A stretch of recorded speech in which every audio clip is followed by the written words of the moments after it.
Just like the street lights lit this town, like a fire in a blaze, gotta burn it down. Can't be afraid to leave this out. We got this far, don't know how. I see danger in your eyes. They know we'll burn down the night. Coming just like the sunrise. You know that we gonna light it up. Tonight, we gonna light it up. Tonight, we gonna light it up. Just like the sunrise, we gonna light it up.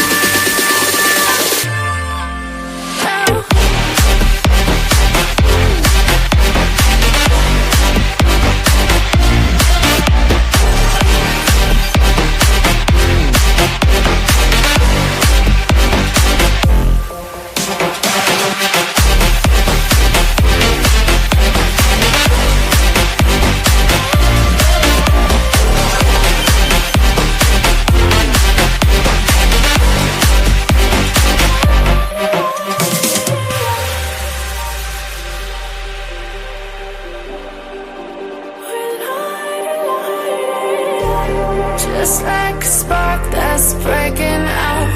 Can't make a stop, can't turn back now. We know that there's no room for doubt. No, we can't turn back now. I see danger in your eyes. They know we'll burn down the night. Coming just like the sunrise. You know that we gonna light it up. Tonight, we gonna light it up. Tonight, we gonna light it up. Just like the sunrise, we gonna light it up.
Is there sound now? Is the sound there now? No.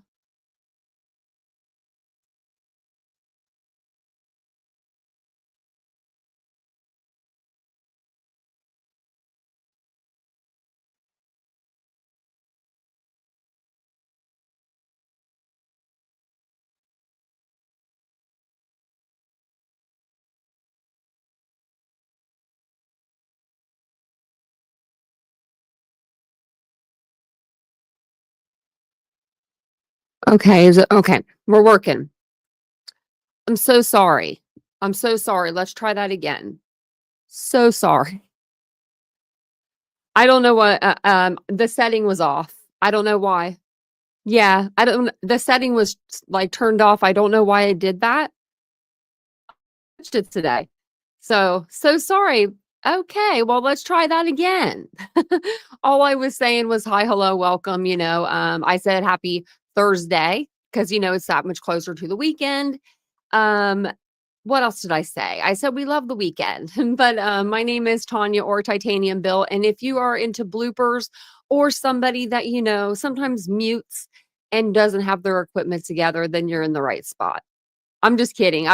My equipment's always usually bar none, I like to say. We are usually always got good audio, good visuals here. I actually had my Nancy Grace cardboard cutout. Can't really see her because there she is. Okay. But I can't put her out yet because the way my settings is my camera, it keeps wanting to pick up her face, so it keeps blurring me out and trying to pick up Nancy's face instead. So, because we have it to where it's like more zoomed on me, but it's funny. So I'll have to figure out the setting for that and then I'll fix it. But welcome in everybody. If you're new to the channel, my name is Tanya or Titanium Built. Nice to meet you. Nice to see everybody. And what does everyone think of the selfie picture? Oh my goodness, Lisa. We showed it last night. Were you in the chat last night when we showed it? She's talking about Bryan Kohberger's new selfie picture. And there's a shower curtain in that picture. I'm telling y'all. I heard someone else say it today too. It was Nancy Grace. It was Nancy. I watched what we're gonna watch earlier. So hey, just breathe. Hey Dawn. Hey DM. Thanks for sticking around, guys. I don't know man, I don't know. I don't know how that happened, but something got disconnected somewhere. Hey Catherine, how you doing? Ladybug's in here. How you doing, Ladybug? Hey Cyber Warrior. Hey Boone. Hey Garrett. And if I'm missing anyone, I'm sorry. Hey Sailor. Hey Zaza. Hey Petunia. Hey Mary Beth. Mary Beth Strickland. We have two Mary Beths. Sue Ann. Welcome in. Hey Mandy. Oh, I didn't see George. Oh, Sailor George. Okay. I'm like, which George? Okay. I'm like, huh? What? I saw him. First time you've heard the intro? It's a pretty good one. I usually try to be on time, but if you know me, you know that I'll probably be about 5 minutes late. Something always happens when I come to sit down. Like I'll have to go to the bathroom. It's just like nervousness or something, and then I'll like have to do something else. And I don't know. I'm like, just go online. You're fine. I don't know. I've been doing this for 2 years and I guess I still get nervous. Catherine, 22 months. Wow. Wouldn't want to be anywhere else. Oh, I appreciate that so very much. Oh, I'm in my feels today. That's sweet. 22 months. I even wrote down Vincent's job for this weekend is to do a new emojis for you guys. I love that. You've been here for so long with me. That's a long time. This week has flown by, Boone. I think so too. Okay, so now we have all the mic is off, the muted. Proud Mimi came in. She's like, good evening. And then everyone's like, there's no sound. But thank you for letting me know. Hopefully you're having a good weekend or week DM. Almost to be weekend. Hey Aries, the Dark Discipline chosen one. I like that name. You are disciplined. You're pretty disciplined. Hey Reno, it's good to see ya. It's been a little while. Hopefully you're doing well. I think I'm getting towards the bottom, but Garrett, I appreciate that. Thank you very much. You're very sweet. Oh, Detroit's Pistons. Is that who you like? You a Detroit fan? I used to watch basketball, not so much anymore. I was a big Lakers fan back in like the early 2000s. Oh, whoops. I about hit something funny. I don't even know what that was. But yeah, I got my Nancy, we used to have her out like all the time. And then I wasn't doing Nancy content, like, every night, and I was like, "I don't wanna have her, like, back here every night if I'm not doing it," you know? But, we had to bring her out tonight. "Hey, Jesse's girl." "Thank you, Gary. You got some nice compliments for me. I appreciate that. I take them all." Audio system has a mind of its own. Well, it's weird because it's been, like, where I need to just plug it back in lately, so that's what I did. I was like, "Oh, I must just need to unplug and plug it back in," but then I realized that didn't work, because that's why I turned my camera off so I could see that bubble going, your bubble will, like if you're talking, it'll, like, vibrate or whatever, and that's why I was like, "Okay, let me turn my camera off so I can see if it's working," so oh, I don't Zaza, I don't know, I didn't hear that, even though it was turned pinged, even though it was turned off? I didn't know they could test for that? And you don't have a name. You're anonymous. Hey, Teresa, to say hi, anonymous. Hey, Rhonda. Hey, Sunshine. Guess I wasn't at the bottom. I thought I was. Hey, Princess. How are you doing? How's your dad? How's your dad doing? Oh, you work first shift now. Oh, I go, well, we don't go live usually too late. We was saying for, like, the whole winter, I was saying the whole winter we were gonna go to 8:15 because we were at 9:15 because of the summer, because, summertime, the sun doesn't go down till later, and I'm like, "Oh, well, we just went at, like, 9:15." That was just our thing, 9:15, 9:35, and we literally went the whole winter at 9:15. We never went back down to 8:15, so it's fine. "Hey, Lord Mama." It's perfectly fine. Therese, there's so much to catch up on. Thanks, Petunia. We worked really hard on it. Thank you. Thank you very much. I have this way. Right beside the light, there's a blue, like I got some of that blue pampas kind of grass or whatever that stuff is back there. But you can't see it because the blue light. So I need to switch it around a little. But other than that, I'm really happy with it. And I have a dog blanket on my floor too. Because I need to get them new beds. I said I was gonna do that like a month ago.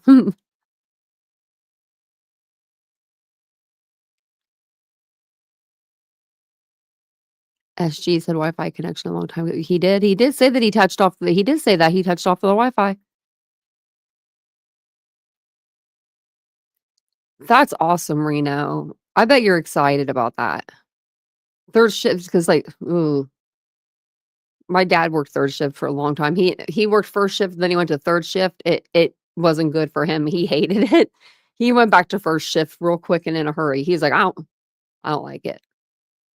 Yeah. So has everyone seen the BK picture? I'm pretty sure we'll probably see it we'll see it in one of the articles that we're gonna go through tonight because, he's out there. It's out there. So the prosecution basically, let me see if I can pull it up. Okay.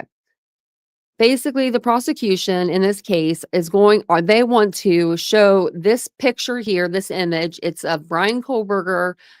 Apparently, it is 6 hours after the homicides occur, and they wanna show this picture because they wanna show how his eyebrows appear to be bushy. Like, they want the jury to be able to determine whether or not they feel that they are bushy eyebrows or not. I think this is the perfect picture because I don't know what that cat is doing in jail right now, but he plucking his eyebrows out with his hand? Because they give you a razor, right, in the mornings at, like, super early in the morning. So they'll give you a razor for, like, 10 minutes or something, right, to shave up your, like, beard or whatever and your mustache, or wherever you wanna shave, and then you have to give that razor right back to them. Like, they'll come back, they'll search for you. They'll search the holding cell if you don't give it back to them. So, I don't think that he would be shaving them because you would see shave lines. Like, you would see the hair coming back in. They don't have tweezers in commissary. They're not gonna give someone tweezers in jail. That's a weapon. So, how would he be making them look thinner? Because I promise you, they look thinner. And Zaza, a lot of people, when they go to jail, they do look healthier. I think it's because they get off of, like, rugs and stuff, you know? Yeah.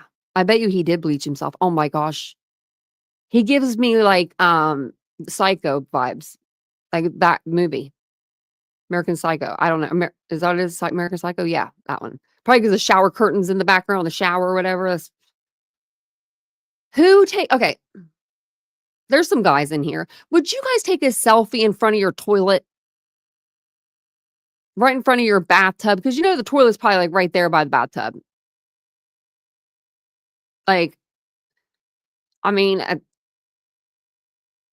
of all the places in your house to have the aesthetic background, I mean, come on now. Come on, Kohberger. And I don't know why he is gripping his hand so tight, but his knuckles are white. Like he is holding so tight. Like this, like that his knuckles have turned white. I will say that. Somebody said they kind of look like bruised. They do look a little like red in between. Now, I don't know if that is on his thumb, if that's a freckle or what, but there is something there. I don't know if you guys can see it. Let me see if I can make it full screen. No, it's really hard to see, but there is something on his thumb. It's just a small dot. It could be like a chicken pox scar or a freckle, though. I mean, oh, let me put him back up here. Dag nabbit. I'll get there. But let's go ahead and read over here on this tonight. Prosecution has put out maps of places that the suspect car was like seen near. And we are going to read this article and we're going to find out about those places that he was seen at. This ain't looking good for Kohberger. Now, I wonder what he's thinking. I'm curious. I'm curious to know. So last night, basically, we looked over the documents and we saw that Bryan Kohberger had purchased a K-bar knife and a sharpener from Amazon 8 months before the murders happened. He was looking for a K-bar knife and sheath after the murders, probably because he got rid of the knife and lost the sheath or left the sheath there. I'm assuming that he did get rid of the weapon because he didn't order an extra sheath for the knife that he would have, like an extra knife, right? So I don't think that he kept the murder weapon. But Nancy's going to go over all of that when we watch her video. You guys vote and see what you guys wanted to do. You guys wanted to do that. And she goes over that and she goes over some other things that I thought were pretty interesting. But before we do that, there's a few other things that are coming out that we're going to just kind of go over really quick. So this is going to be go up there. This is going to be about the car and the pings. So prosecutors in the case against Bryan Kohberger have submitted to the court a new map of the alleged times and locations Kohberger's car was seen near the crime scene in the early morning of the grisly quadruple stabbing deaths of 4 Idaho College students. And it says why it matters. Well, we all know. Kohberger, 30-year-old defendant, is charged in the November 13th, 2022 killings of students Kayla Gonzalez, 21, Madison Mogan, 21, Ethan Chapin, 20, and Xana Kernodle, 20, in their off-campus house. Their death sparked outrage and consumed social media for months in the aftermath as the case unfolded. And it still does. Kohberger has pled not guilty in the case, eligible for the death penalty, as the defendant is set to stand trial in August. And let's get this straight. The judge put in a not guilty plea on his behalf because he stood silent. He didn't plead not guilty. He stood silent. To me, there's a difference. So it says what to know. In new court documents this week, state prosecutors presented a map detailing what they say are the times and locations Kohberger's vehicle was picked up on surveillance video near the crime scene. The state argues in the court filings that the defendant's vehicle was captured on video in at least 6 locations, all within 0.6 of a mile from the off-campus house, immediately preceding the crimes. Prosecutors say the footage was recorded in the early morning hours from approximately 3:35 a.m. to 4:07 a.m. The state also presented a map showing what prosecutors alleged was Kohberger's route to the house, noting that there does not need to be a continuous video feed for the evidence to be admissible in court. Nope, they sure don't need that. They don't need every building to have a camera on it to capture him. That would be redundant. That'd be weird. Um, wow, it looks like some of these cameras picked him up at a couple different times. I wonder if I can make this. Let me see, actually. Let me go to X, because I know that Bryan had this on his Twitter, and it looks like this one's kind of like fuzzy. I thought he did anyway. Okay, he does, and it's like a lot clearer. So we're gonna share this. Okay, that's a lot clearer than the other one. That I was gonna show you guys. So 328, he's seen in it's in the teal or the blue. At 1311 South Main Street at the Sunset Mart. So it's like a corner market, looks like. Bodega, whatever you're used to calling them. And then at 3:29 and at 4:01 a.m., he was seen at 1125 Ridge Road. And I'm pretty sure that's that property that's on like it's like a brick house, I think, and it had a camera up by I wonder if it was the garage or up by the front door. But we went over it. Because they ended up getting their house like blacked out or marked out on Google Maps. So then at 3:35 and at 3:48, he's seen at 451 Paradise Drive, and that looks like a house. I captured him there. So then at 11 or 11112, 11112, sorry, 11112 King Road. That's the house that's like adjacent to the crime scene. It's going to be the one that had the light bulb camera. They picked up that car at 3:30, 3:33, 3:38, 3:40, 3:56, 3:58, and 4:04. That's a lot. And you'll be able to see some of that footage a little bit.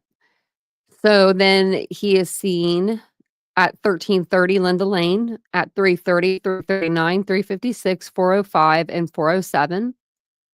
And he's seen at 1320 Linda Lane at 3:29 a.m. So he was picked up quite a bit.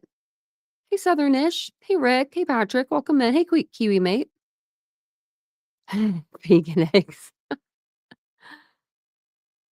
I wonder what people are thinking. They're like, there's probably screaming corruption, I don't know. That's probably what they were screaming, though. Earlier this month, chilling text messages from the surviving roommates and a 911 call were released, further detailing the events of the killings. Kohberger's defense also recently argued to strike the death penalty from the case, citing Kohberger's alleged autism spectrum disorder. They also said he was, I forget the third one, but the second one was OCD. So am I. Autism, got it. Like, he's fine. He's fine. Just because he stares off into space and he's daydreaming does not mean he has autism. I mean, really. I feel like he just stares straight ahead. What is he going to look at? Is he supposed to be doing this?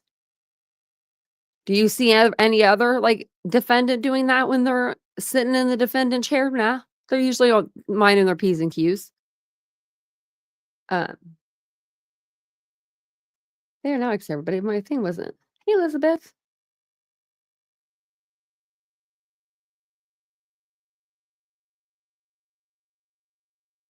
Right, Kiwi mate. Well, I mean, it all started with, if you think about it, with him stealing with his sister's cell phone. Little things. And then it just gets bigger and bigger and bigger and bigger. Apparently he didn't get in too much trouble for the stuff that he did when he was younger, because he was allegedly in his adult years, he really messed up, really effed up.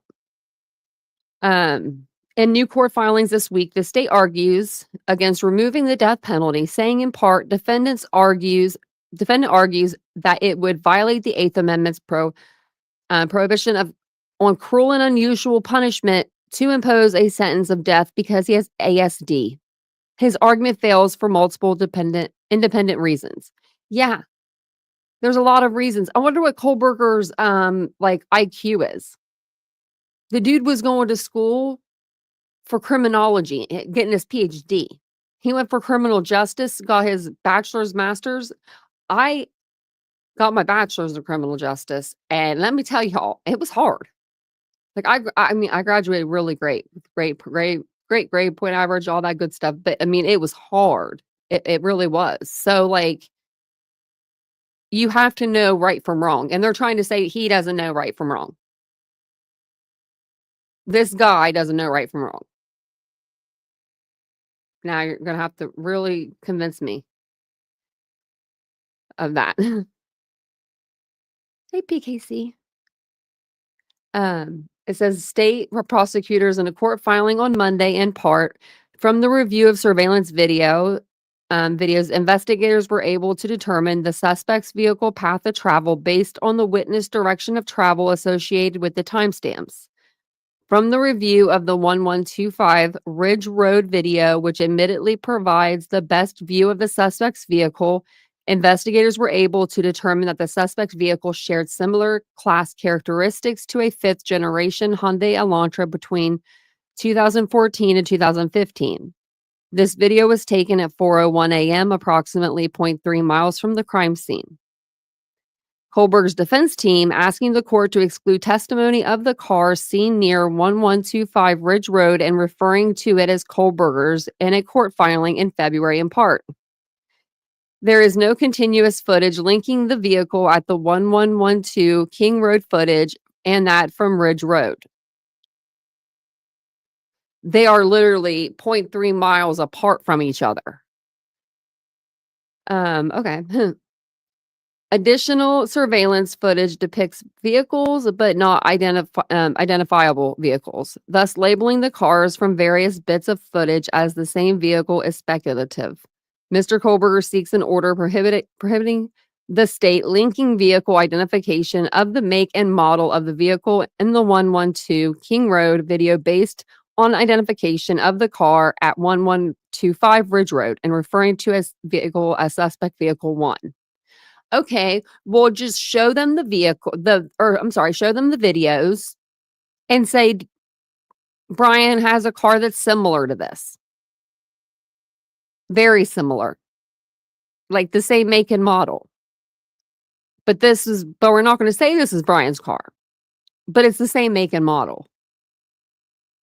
And his phone puts him there. You never know. Okay, so I do want to show you a couple minutes of this because it goes over the driving path and stuff, and then we're only going to watch like 11 minutes of it because then she starts talking to this other guy, the guy with the big grin, and we don't really need to hear from him unless you guys want to. On the site? I said unless you guys want to.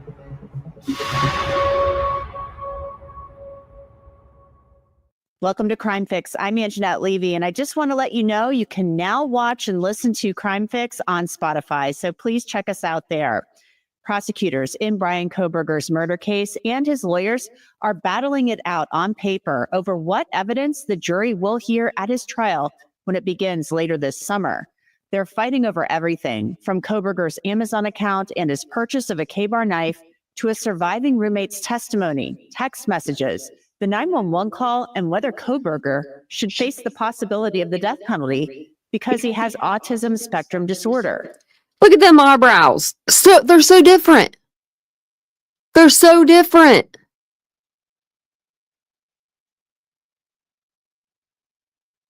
He's doing something to them bad boys. I think he's pulling them out. And the defense is shedding new light on the timeline of the calls and texts between the surviving roommates. Bryan Kohberger, he maintains he's innocent. A prior judge entered a not guilty plea on his behalf to the murders of Maddie Mogan, Kaylee Gonsalves, Ethan Chapin, and Xana Kernodle in the early morning hours of November 13th, 2022. All four had been stabbed to death in the house on King Road near the University of Idaho campus in Moscow. Prosecutors say Bryan Kohberger drove his white Hyundai Elantra to the house that morning, circled the area a few times before he broke into the house and stabbed all four victims. Police say a K-bar knife sheath like the one I have right here was found next to Maddie Mogan on her bed, and the underside of the snap had Bryan Kohberger's DNA on it. That's a major piece of circumstantial evidence. Kohberger has asked Judge Hippler to not allow the prosecution to present evidence of his Amazon click history to the jury. That would show what he's browsed, put in his cart, and even purchased. His attorneys argue the Amazon account was a shared family account, and the click history could be influenced by things like AI.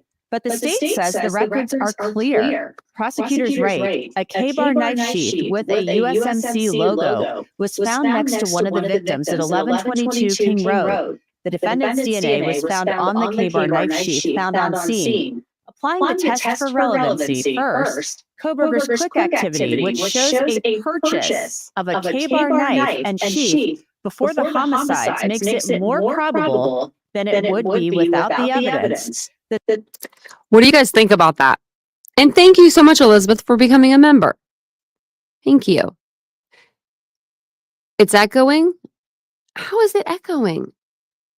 How do I have a damn echo? This is so weird. What is going on tonight? Really? It's echoing. How am I echoing when it's just me on this panel? That is weird. Because you get an echo. Am I echoing? Okay, I'm not echoing. I'm like, that is weird. That is so weird. No, only one. That's weird. Yeah, I don't want to do that to you guys. Okay, let's see. Maybe if I mute. So I'm going to mute and then we're going to see. That's so weird because normally you only echo if you have like another personal panel or I have like YouTube or something up. Could it be? No, this is muted. No, I don't know. We're going to try it again. And if not, we're going to move on. That's so weird. Okay, I'm going to mute myself and see if that works.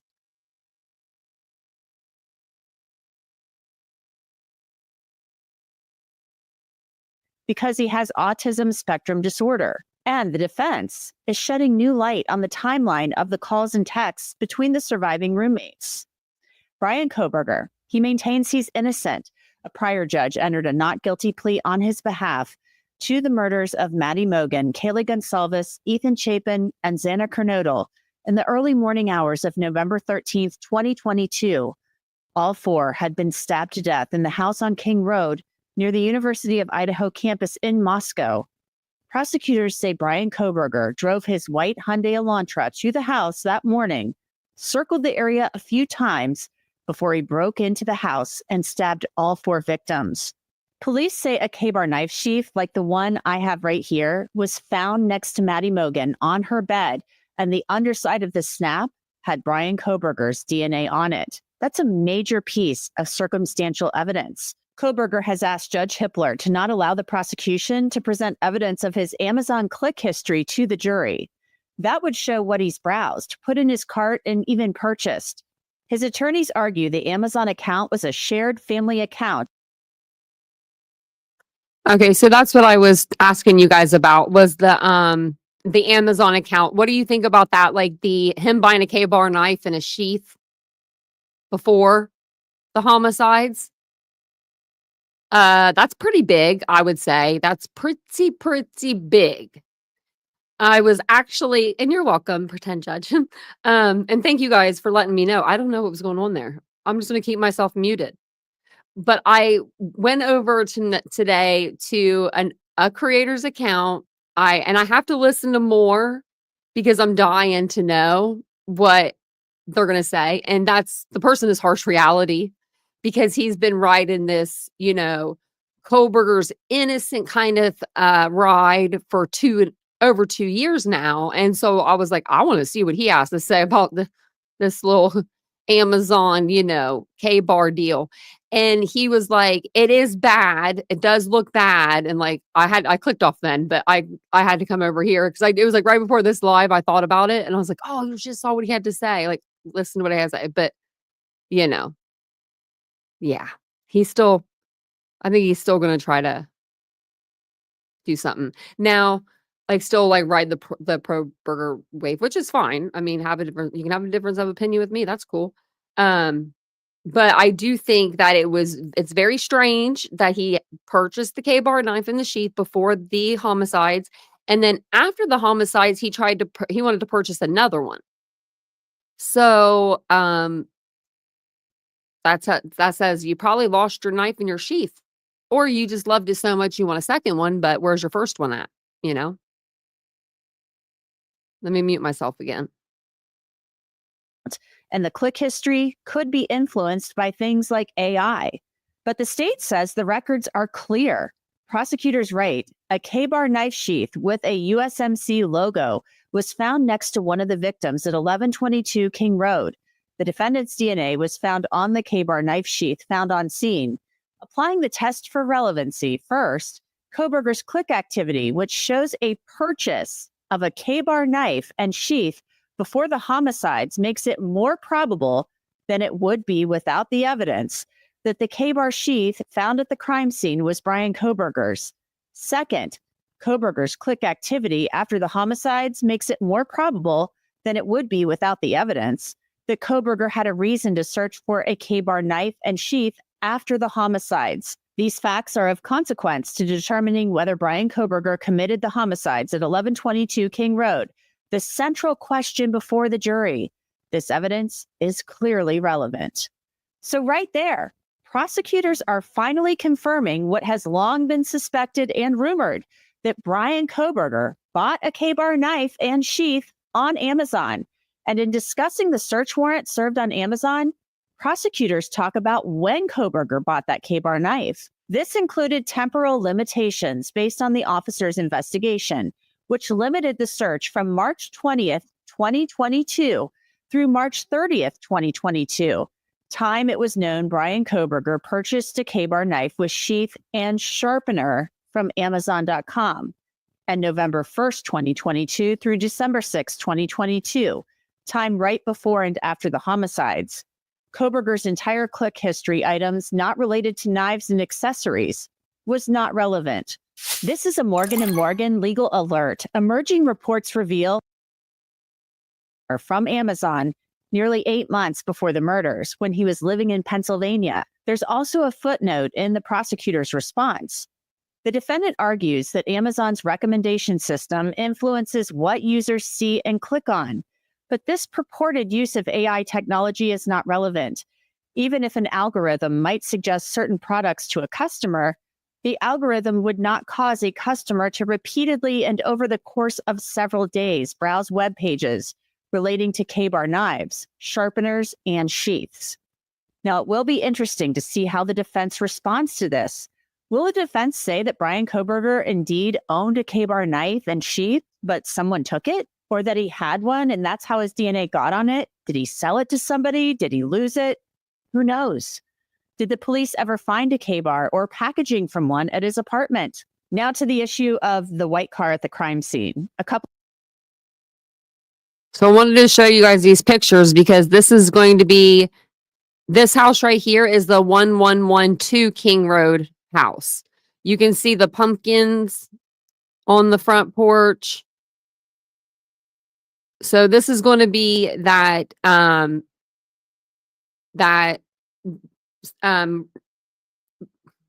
it light bulb camera that captured these. I told y'all that the light bulb camera is cheap as crap. It's like under $20. You can buy one, the exact same one. I should give that one for a giveaway. Just, I don't know. That would be just like a fun giveaway. Maybe we'll do that. We need to do that on an Idaho stream for sure. Because I bought one so that I could do experiments with it, and I can't use it anymore because my outdoor light that you would put it in, it's got like a cylinder type of light cover, so you can't use it anymore. But I'm telling you, this is some pretty good footage. Like, you can see the car pretty well. Pretty well. Couple of weeks ago, I showed you these screen grabs taken from a camera next door to the King Road house that showed a white car approaching the house. The defense said an FBI analyst shouldn't be allowed to testify that the car was a Hyundai Elantra because the analyst didn't use the camera at the house next to the crime scene to ID the car. Now prosecutors are responding and saying that's not really true. The state included a map in its filing that shows the various locations and times that the white sedan was recorded by video cameras around the crime scene beginning at 3:28 a.m. The murders are believed to have occurred between 4 a.m. and 4:25 a.m. The defense says the videos don't show a continuous route, but the state says that's all right because they have a lot of different videos of the car. Prosecutors included this exhibit showing images of a white sedan approaching and leaving the crime scene next to a Hyundai Elantra made between the years of 2011 and 2016. Assistant Prosecutor Ashley Jennings writes, the state's expert, Anthony Immel, is allowed to testify at trial in accordance with the state's expert disclosure, which includes the opinion that the vehicle captured on the 1112 King Road video shares similar class characteristics to a fifth-generation Hyundai Elantra between 2014 and 2015. The defense is also asking Judge Hippler to bar the surviving roommate, DM, from describing the man she saw walking through the King Road house that morning as having bushy eyebrows. Kohberger's attorneys have said that DM is unreliable because she had been drinking and was sleepy and told police she didn't know what was real or a dream. But prosecutors write that her descriptions were remarkably consistent and that she was traumatized, and detectives told her to focus on what she knew was true. Prosecutors write, defendant argues that evidence of bushy eyebrows is not relevant. That is not the case. DM is the only living person who saw the person responsible for the 4 homicides at 1122 King Road on November 13th, 2022. Her description of this individual, including characteristics such as bushy eyebrows, has the tendency to make a fact, i.e. the identity of the killer, more probable than it would be without the evidence. It's kind of like a birthmark. You got bushy eyebrows. This fact is of consequence to determining whether Bryan Kohberger was the same male DM saw that night, the person responsible for the homicides, the central question before the jury. This evidence is relevant. The prosecution says DM couldn't identify the man because he was completely covered, with the exception of his nose and eyes. And get this, prosecutors included a photo of Bryan Kohberger that they took from his phone, a selfie that was taken at 10:31 a.m. That's a little more than 6 hours after police say the murders were committed. Kohberger is standing in a bathroom in front of a mirror, grinning and giving a thumbs up, wearing wireless earbuds. A shower is behind him, and you can see a little bit of a shower curtain. His eye. She said shower curtain. So she thinks shower curtain too. Okay, we're not the only ones that think shower curtain. I'm on this other page because I want to see if I could see it better in this picture. And yeah, that's a shower curtain, y'all. Kohberger, you might have fudged up doing that. Eyebrows appear full, to say the least. Oh, and I like how his attorney said that he has OCDs and that he washes his hands a lot and that he bags his trash differently than most people, and that he changes his shower curtains often. And are featured prominently in the photo. Prosecutors also included a copy of Bryan Kohberger's driver's. Oh, look at that. Look at Kohberger when he was driver's license, 16, I guess. When did he get this? Issue date. Oh, this is his old one. Well, no, this is his old one because it has a circle in it, like cut into it. This is issue 9/14/2020. Oh, did he just switch? Maybe he switched over his ID to Washington? Why would you do that? If you're, I mean, I guess if you're not going to be going back to Pennsylvania, because Vincent's lived out here since 2014. The kid still has his license from when he was 16 or 18. I don't know how he does it. I don't know how he keeps it. I don't know how it's illegal. Illegal. I don't know how I don't. Because I have to get one, but they'll just renew him and they'll issue him one and they send it in the mail. And it's the same picture. And I'm like, you got to change that picture, bro. Bruh. Driver's license from Pennsylvania that again shows him with full eyebrows. Full He got eyebrows. a Washington State driver's license and plates 5 days after the murders. Prosecutors also cited DM's police interviews in which she said the thing she remembered the most clearly about. Oh, at the date? Thought it was the issue date, though. Is it different? Why was the date? Oh, shit. The expiration date.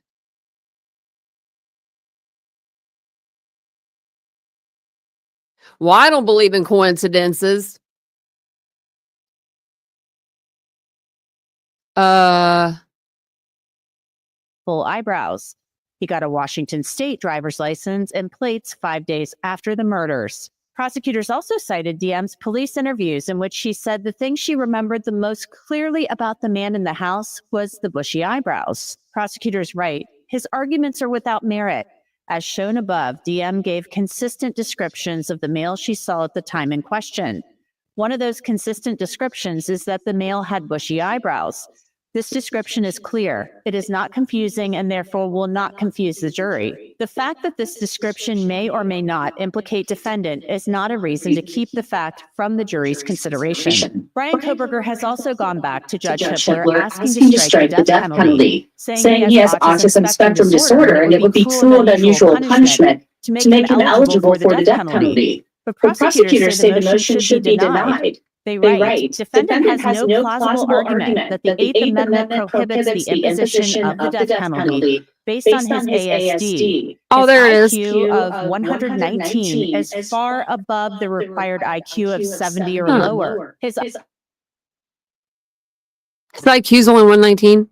I mean, that's a good IQ, but I don't know. For some reason, I thought it was a little IQ bit higher. testing prior to age That's 18, pretty high. while lower, is still above 70 and is admitted by his own expert, an underestimate of his ability from what we now know.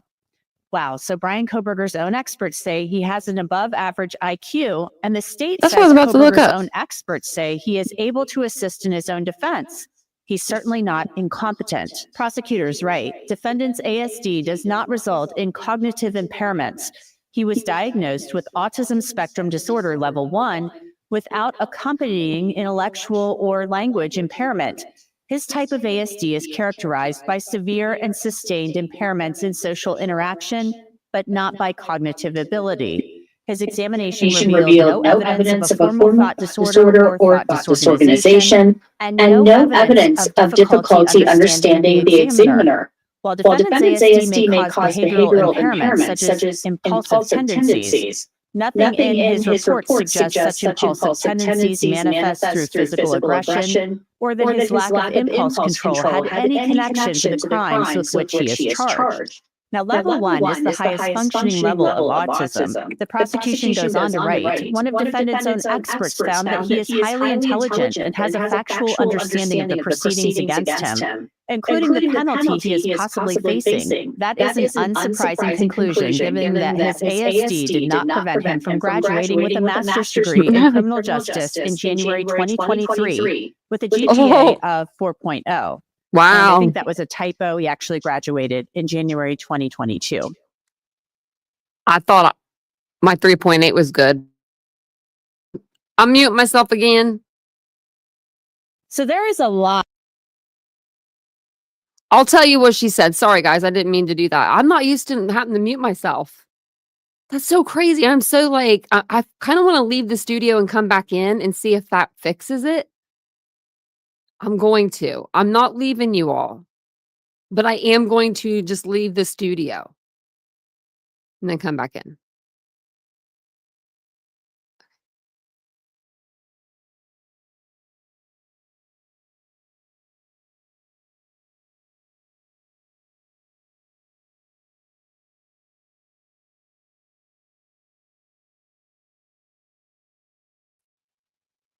Okay. Maybe it'll fix it. Maybe it won't. But it's been really weird tonight, you know? Well, the first was me, I guess, the sound. That was me. But it might not have been me. Might not have been. So sorry about that. I'm so sorry, guys. I'm not used to it doing that. I've never had an echo. Like I said before, normally, like if you have a panel guest on your panel, you may get an echo then. But it's just me, I promise. Maybe Bryan Kohberger's in the backstage, is he? No, nope, he's not back there. He's not back there. Too bad. Too bad. Would like to hear from him. Maybe we can get us a fake one, like T-Rev. Fake Bryan Kohberger. Mr. Rosebud, it's time for you to get on deck. Call in. Hey, Lenora. Walk around. Think Southernish. Hey, Willows. Just skip over all the crazy stuff that's happening today on the live. Okay. So we've already kind of like went over this, but Bryan Kohberger's damning Amazon shopping history has finally been revealed. With prosecutors saying it connects him to the murder weapon used to slaughter 4 University of Idaho students in the crime that shook America. So basically, we will go through this whole article, but what we've learned and what has come out is the full text messages between what Dylan and Bethany were doing the night of the 12th into the 13th. That's what I wanted to show you. Okay. So, can someone explain it to me? Because I've been going through this, looking at it, and I need to look at it some more because I'm sure I'm going to find some more stuff and have more questions. But according to everybody, everything that we knew, right? It was Dylan called Bethany first, right? Well, why at 4:19 does it say Bethany called Dylan? Now, maybe it has to do with the text messages. I have to go back and check. But Dylan doesn't call Bethany. Bethany calls Dylan. So I don't know the urgency. Maybe there was urgency there and she was just texting instead of calling. But I thought I would bring that up just because I was very curious about it. We learned that he did in fact purchase a K-bar knife and sheath and a sharpener from Amazon. I'd like to know about the Walmart receipt. I'd like to know about that. The Marshall's receipt that they have, we'll never find out probably what he got with that. They go by departments and that's all, home and everything that's blankets, bath, and all of that would be in the home, or you know what I mean? It's just really weird. They don't have certain SKUs for certain products. This sweatshirt would have a SKU for the color and then a SKU for, the size and all of that. But that place doesn't do that. Also, they got more surveillance, or they're releasing this stuff. So they released the surveillance that shows him on, a lot of the different cameras around the neighborhood the night of the murders.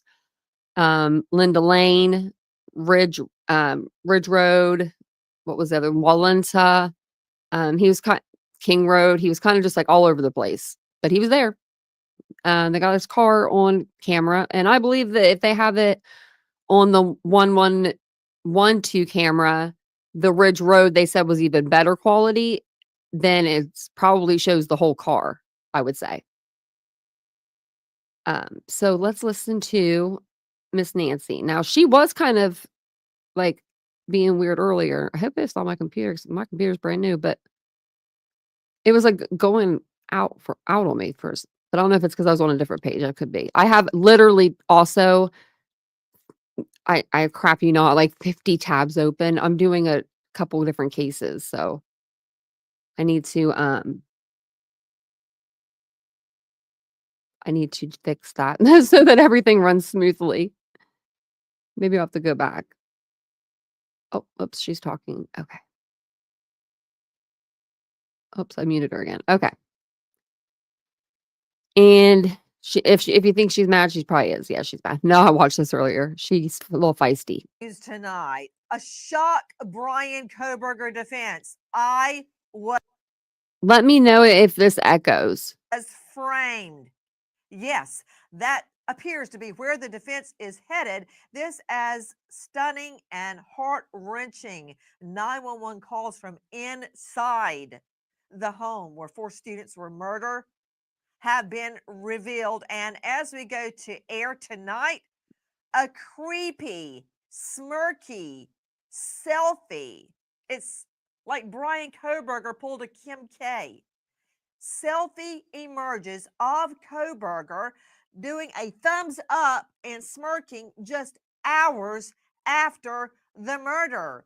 And we eagle-eyed lawyers have detected something very probative in that selfie. Good evening. I'm Nancy Grace. This is Crime Stories. Thank you for being with us.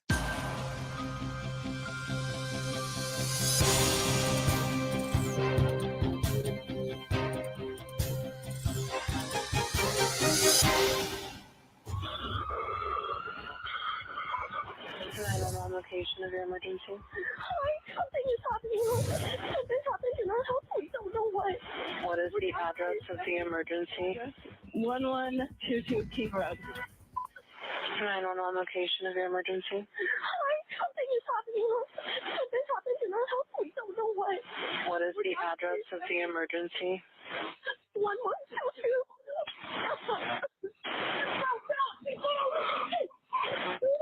What is the rest of the address? Oh, Kings Road. Okay. And is that a house or an apartment? It's a house. Can you repeat the address to make sure that I have it right? I'll talk to you guys. We live at the White, so we're next to them. Just hearing that 911 call makes all of our legal analysis and speculation about what may or may not happen at trial dim, because we hear the fear and the terror in the voices of those co-eds upon finding the bodies of their roommates.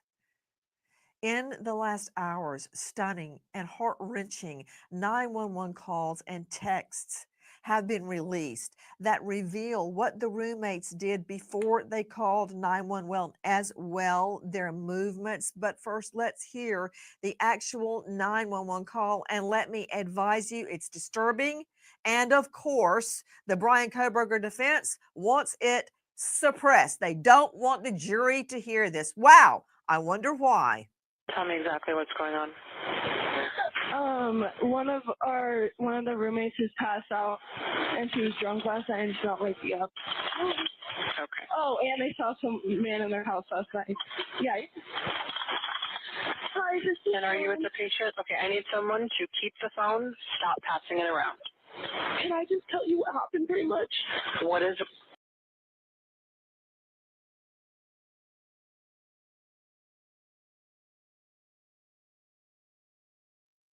I was trying to fix the sound. I'm trying to boost the sound, but it's like not letting me. So let's go back and pull this back up. It'll let me. Y'all, I don't know what's going on tonight. I promise y'all, I don't know. I don't know what's going on with me and my computer tonight. It must be StreamYard. It has to be. This is so crazy. I'll get us back to where we were. Come on. Come on. Gotta fast forward you a little bit, Nancy. Maybe I'll shut off some of these windows.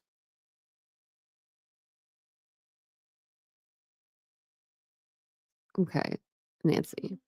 There we go. Shutting them all out.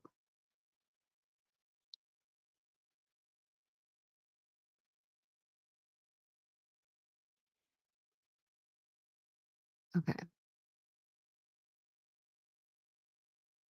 It just said something like the browser couldn't something.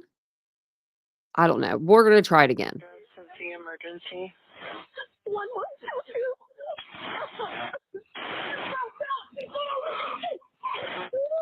What is the rest of the address? Oh, Kings Road. Okay. And is that a house or an apartment? It's a house. Can you repeat the address to make sure that I have it right? I'll talk to you guys. We're It's we live at echoing the light again. store next to them. And just hearing that 911 call makes all of our legal analysis and speculation about what may or may not happen at trial dim, because we hear the fear and the terror in the voices of those co-eds upon finding the bodies of their roommates.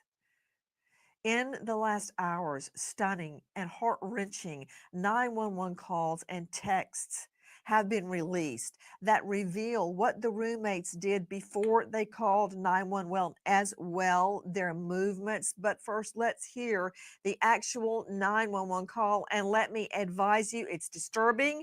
And of course, the Bryan Kohberger defense wants it suppressed. They don't want the jury to hear this. Wow, I wonder why. Tell me exactly what's going on.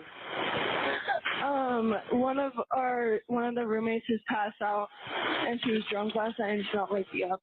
Okay. Oh, and they saw some man in their house last night. Yeah. Hi, this is. And are you with the patient? Okay, I need someone to keep the phone, stop passing it around. Can I just tell you what happened pretty much? What is going on currently? Is someone passed out right now? I don't really know, but pretty much at 4 a.m. Okay, I need to know what's going on right now if someone is passed out. Can you find that out? Yeah, I'll come. Come on, but we gotta go check. But we have to. I wonder how that 911 dispatcher feels right now as we hear her say, stop passing it around, and being completely rude to these co-eds calling in. Now you see the difference in the voice of the second caller, and she's sounds much calmer than, you know what, let's listen to the first one now. 911 location of your emergency. Something is happening. Something happened in our house. We don't know what. What is the address of the emergency? 1122.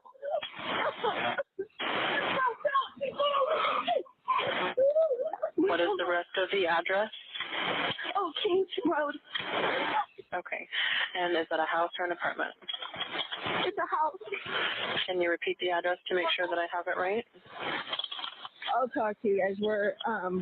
We live at the light store next to them. You can hear the sobbing and the hysteria in the background of that 911 call.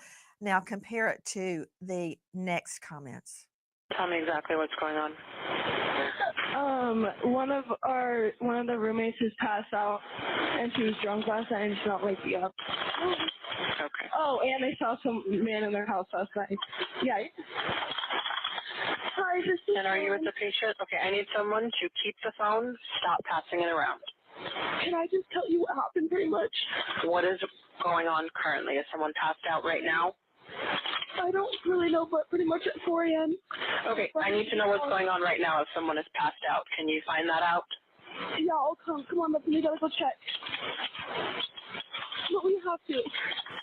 And there you hear the surviving victim speaking, and she begins to tell what happened. She says pretty much at 4 a.m. and the dispatch operator cuts in and goes, yeah, I don't need to know that. I need to know if somebody passed out. Can you find that out? Okay, let's keep going.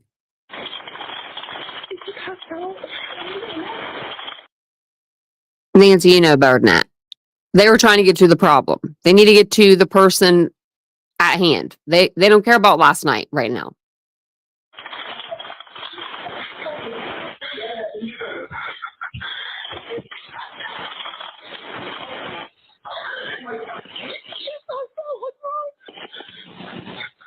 She's not waking up. Okay, one moment. I'm getting help started that way. Okay, thank you.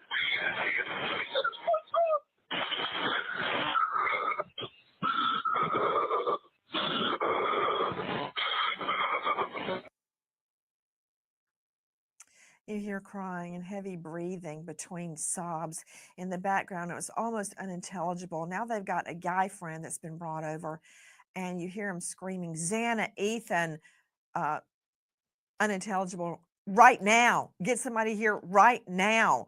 And the continued sobbing, and you hear someone yelling, Xana, Xana. And I only can imagine at that moment, to Chris McDonough joining me, he and I have been to the scene many, many times, them shaking Xana, yelling at Xana, trying to make her wake up. No wonder Kohberger wants this suppressed, so the jury will never hear it, because it takes you to that moment when they realize their roommates have all been murdered.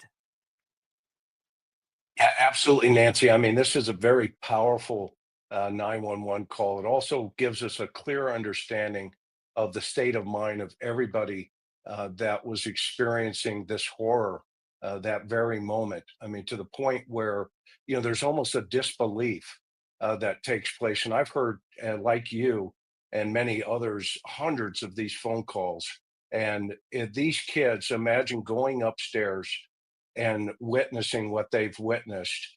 It's just horrific. It's absolutely horrific.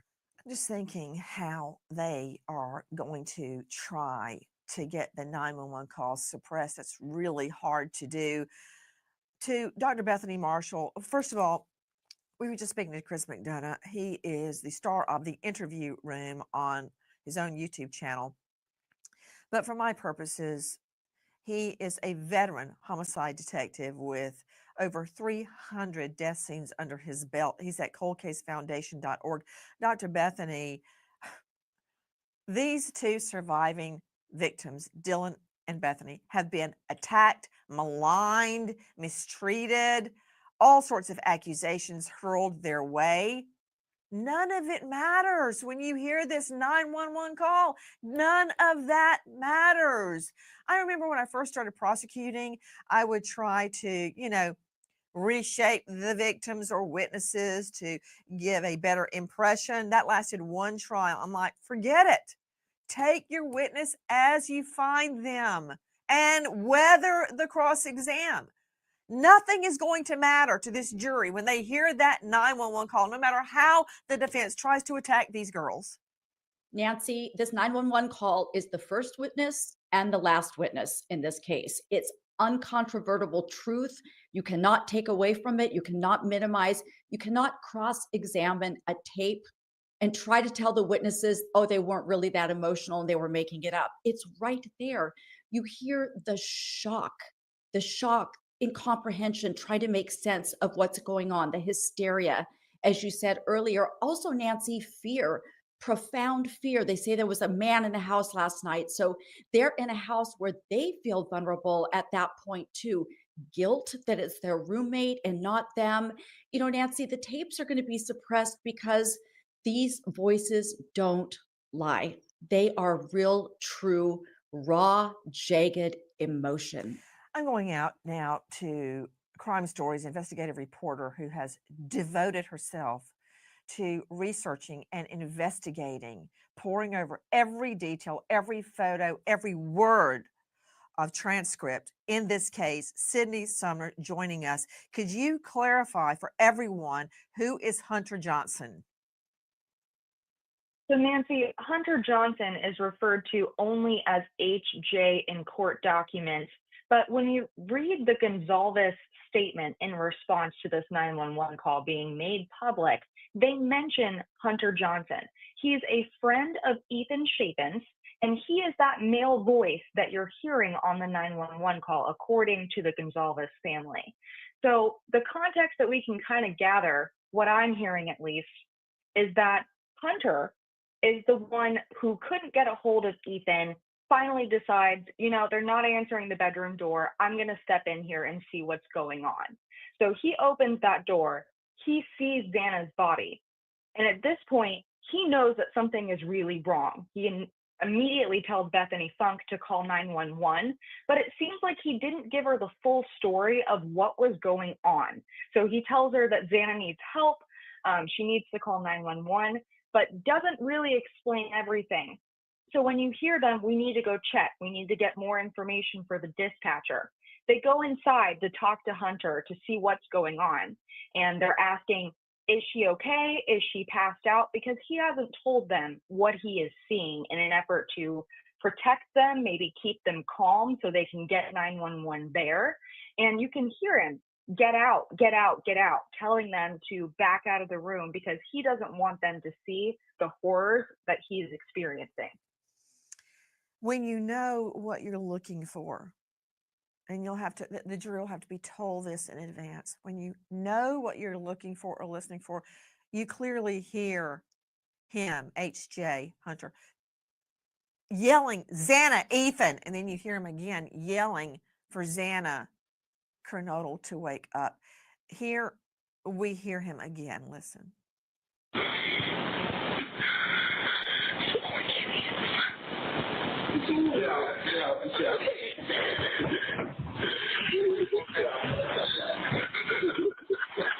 Okay, and how old is she? She's 20. 20, you said? Yes, 20. Here's one. Okay. Hello? Hello? Okay, I need someone to stop passing the phone around because I've talked to 4 different people. Okay, sorry, they just gave me the phone. Is she breathing?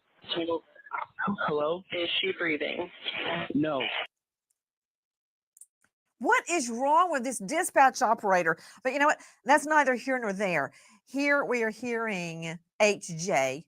Hunter talking to dispatch, and at the beginning you hear heavy breathing, someone whispering something unintelligible that seems to end with the word blood, and then you hear him turn around and yell, "Get out, get out, get out," and crying, and then you hear a female voice crying, and then you hear dispatch being rude again. Let's hear more of the 911 call just released. You should talk to them, Jay. I can't talk to them. Jay needs you to talk to them. Hello. Okay. I've already sent the ambulance and law enforcement. Stay on the line. If there is a defibrillator available, send someone to get it now and tell me when you have it. Say that again? There's a police here right now. Okay. If there is a defibrillator available, send someone to get it now and tell me when you have it. We don't have one. I think yes. Do you have a defibrillator? Yes, we have one. Are you talking to the officer? Yes. Okay. I'm going to let you go since he's there with you and can help you. Okay. Thank you. Bye. Okay. To Sydney Summer joining us, Crime Stories investigative reporter. Sydney, you hear dispatch clearly not understanding what's happening. Not their fault, because even the girls right now don't really understand what's happening. The only one that knows what has happened to a certain degree is Hunter Johnson. He saw, obviously, that they were dead and told Dylan and Bethany to get out, yelling at them, get out, don't go in there. A defibrillator would not have helped at that point, Sydney. No, Nancy, absolutely not. And that's a point the Gonzalez family made in their statement about this 911 call is, again, remember as you're hearing this, if they had called 911 at 4:50 a.m., the result would have been the same. All 4 of these students still would have lost their lives.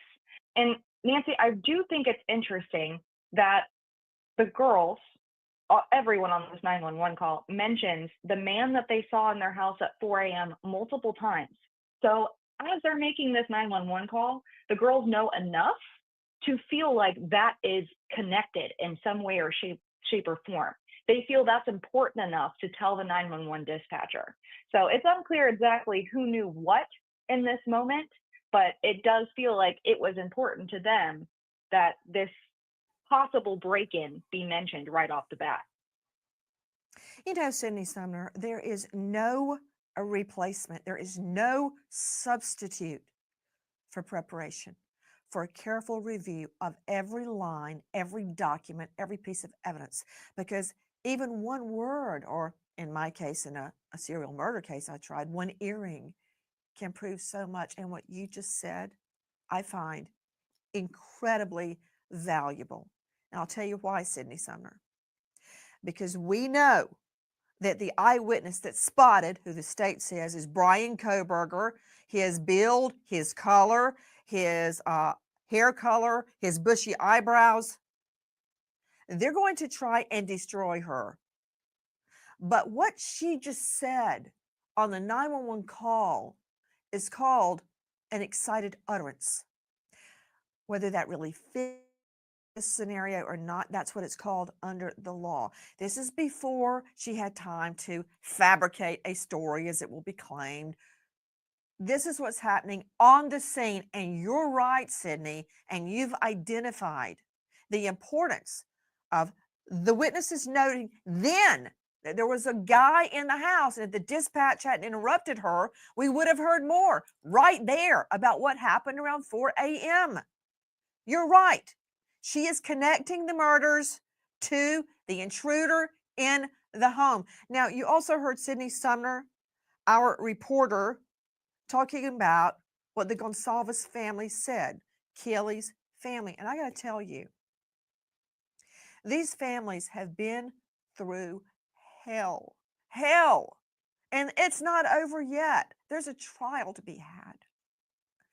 But I want you to hear what they have to say about this 911 call. In all their suffering, they maintain not only courage, but grace. The Gonsalves family releases a statement. They say every ragged breath, cry, and tremor in the students' voices reveals a cruel reality they experienced, the kind of horror that shakes you to your deepest core.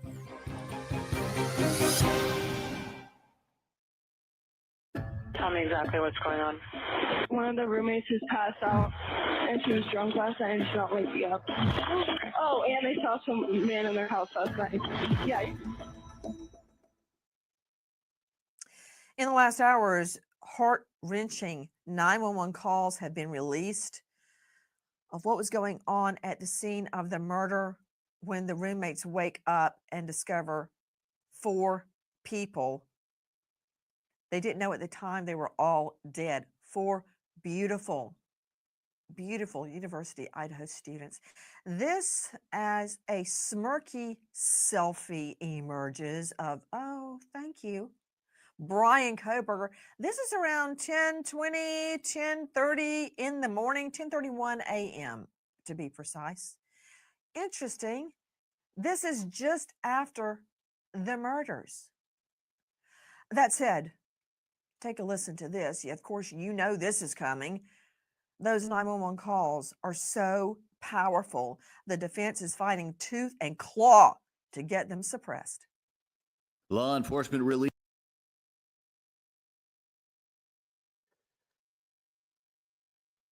Didn't remember he went back by the house in the affidavit.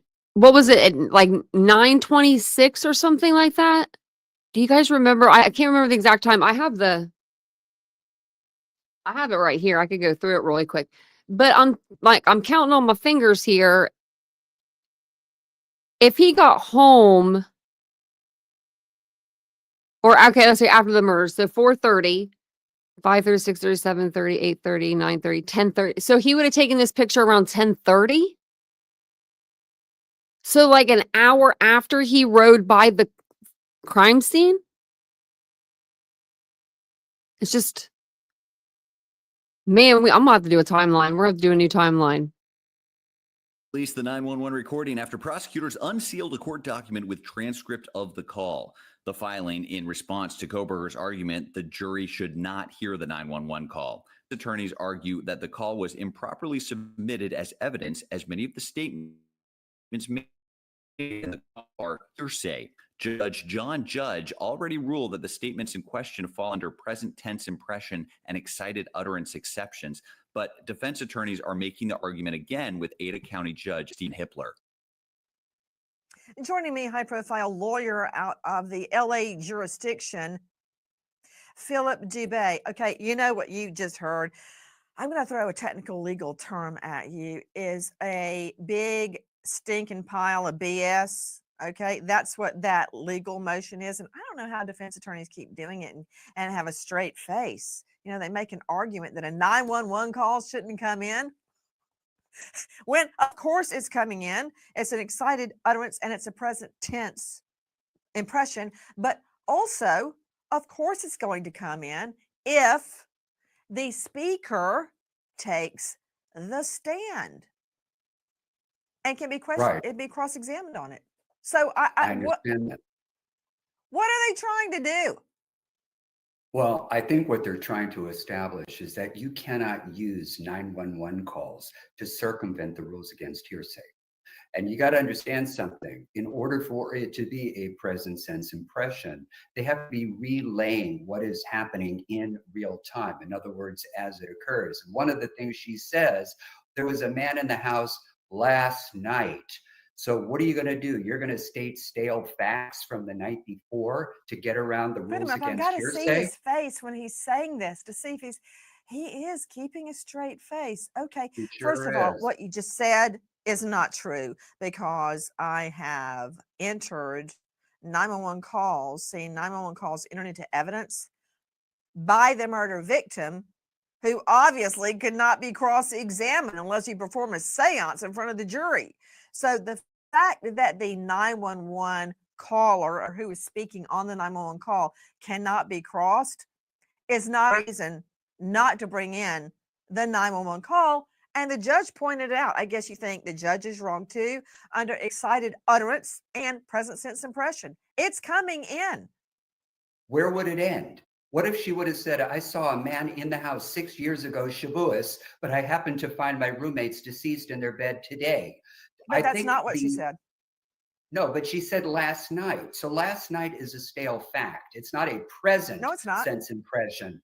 How do you figure? Put him up. Come on. You are Put her up. misleading Put her up. the There she is. viewers. Present Not at all. tense impression. Wait just a second.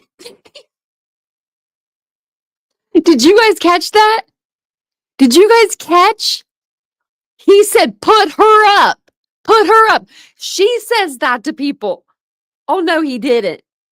He didn't. We're gonna have to go back. We're gonna have to go back.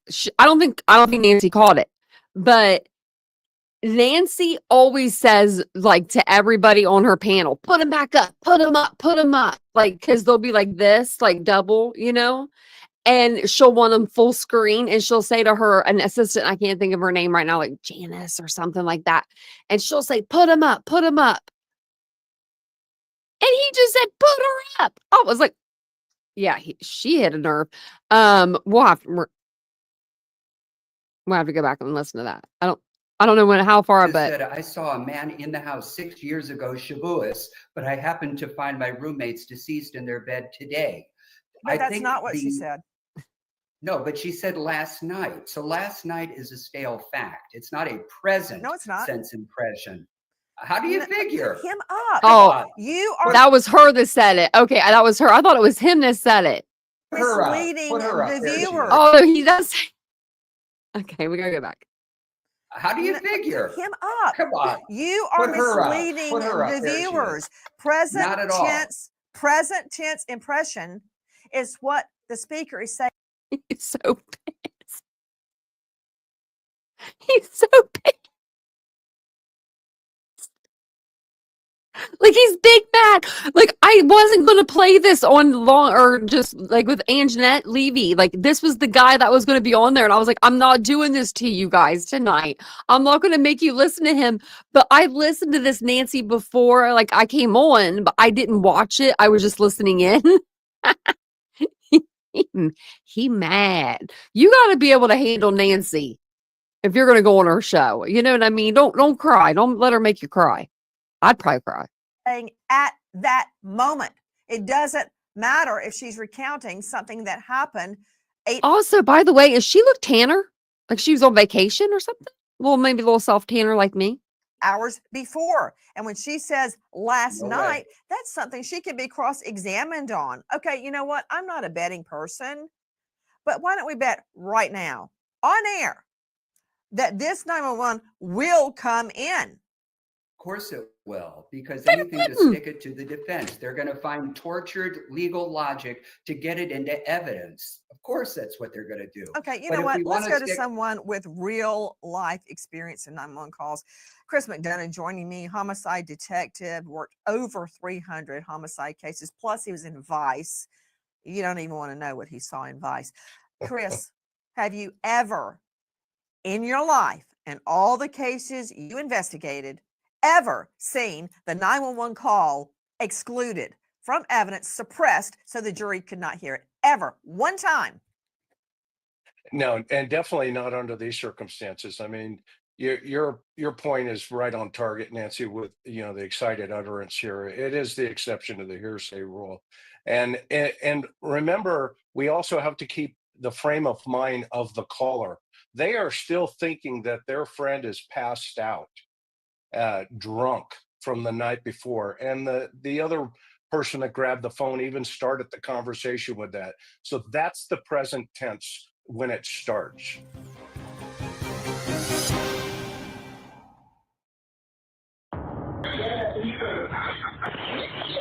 What's wrong?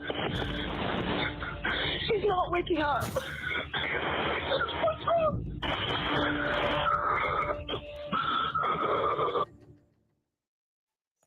In addition She to looked the mad. release in the past hours of those very disturbing 911 calls, which of course the defense is trying to suppress, new cell phone data released that indicates what the surviving roommates did before calling 911. And again, the survivors have been attacked viciously. The murders occurred around 4 a.m. and you see the calls were made much later, mid-morning. Now we're getting a peek at what was happening in those early morning hours around 4 a.m. So far, and jump in, Sydney, if I've got any of this wrong, we know they were all out really late, some of them in a group. They were at a food truck. Remember at the beginning of the investigation, let's see this photo of them at the food truck. Because everybody at that food truck and standing in the group fell under suspicion. I recall there was a guy in the distance. All these people were tracked down and questioned. See the guy on the right kind of standing away? He was found. Everybody was found and questioned. So we know they were at a food truck, I believe getting pasta, super early in the morning. I'm talking 1, 2, 3 a.m. We know they went home. We know some of them ordered like Uber Eats. These are the last known images of some of the victims. And this became an evidentiary football at the beginning of the investigation. Heck yeah, it did. Slowly, law enforcement tried to track their last movements and who they would have come in contact with. They go home. Then naysayers immediately began vilifying Dylan and Bethany because they, quote, waited to call 911. But I want you to see the text conversation between Dylan and Bethany. No one is answering. I'm really confused right now. Yeah, dude, what the f? Xana was wearing all black. I'm freaking out right now. No, it's like a ski mask almost. Shut the f up. Actually? Like he had something over his forehead and mouth. Bethany, I'm not kidding. I'm so freaked out. So am I. My phone is going to die. Come to my room. Run down here. I'm screwed though. Yeah, I know, but it's better than being alone. Sydney Sumner joining me, Crime Stories investigative reporter. Sydney, let's put this into context. Of course, these cell phone data experts are going to know exactly what time these texts were going back and forth between them. Dylan Mortensen's phone was dying, and Bethany was trying to coax her to run to her room. Can you imagine running from room to room, knowing that there's an intruder or thinking there's an intruder in the home? And remember how the girls were attacked because one opened the door and saw who the state contends to be Bryan Kohberger standing there. And we were all like, well, not us, but others were, well, why didn't she call 911 then? What, seemingly attacking her. Tell me what you've gleaned about these text messages, Sydney. Nancy, I think these text messages are between two terrified co-eds who don't know what's going on and have been out all night partying, drinking. So unfortunately, they are not sober at this point, and their house is known to have sometimes strangers in it. They throw parties often. They have a lot of friends. There's 5 people living there. So in terms of having a stranger in the house, that's not super uncommon for them. And even if this person was not somebody they recognized and freaked them out, they might not immediately call 911, not knowing whether or not this is someone who is supposed to be there at that point. Okay, brace yourselves. Philip Dubé joining me, high-profile lawyer out of LA. What would be the grounds? Okay. She said, "Brace yourself." This is we haven't watched Nancy in a while. Nancy behind me needs to get a little like this Nancy on the TV or on the computer Don't exaggerate. or Never wherever you're hyperbole, watching. Just tell me. What could possibly be the grounds the defense will use to try and suppress these text messages, Philip Dubé? That it violates the rule of completeness. In other words, if you don't have the complete textual context and all you're doing is just providing snippets, perhaps out of context, then what it does is it has a tendency to mislead the jury. So I just realized this. Look how skinny he looks. Does he look extra skinny here? Like, he does look better now. Like, Kohberger went to jail and got a glow up. I mean, sitting by himself for 23 hours a day or whatever it is he's in there sitting by himself. I guess it's doing him pretty good. He's isolated at 24 hours actually, but he gets out for a shower, I'm sure. Or they might have a shower in his cell. There might be one in his cell. I don't know. But he looks pretty skinny right here. I mean, the eyes are darkened. The eyebrows are prominent. Yeah, yeah. Hey, Harlow. It's good to see ya. I mean, he looks pretty beat up.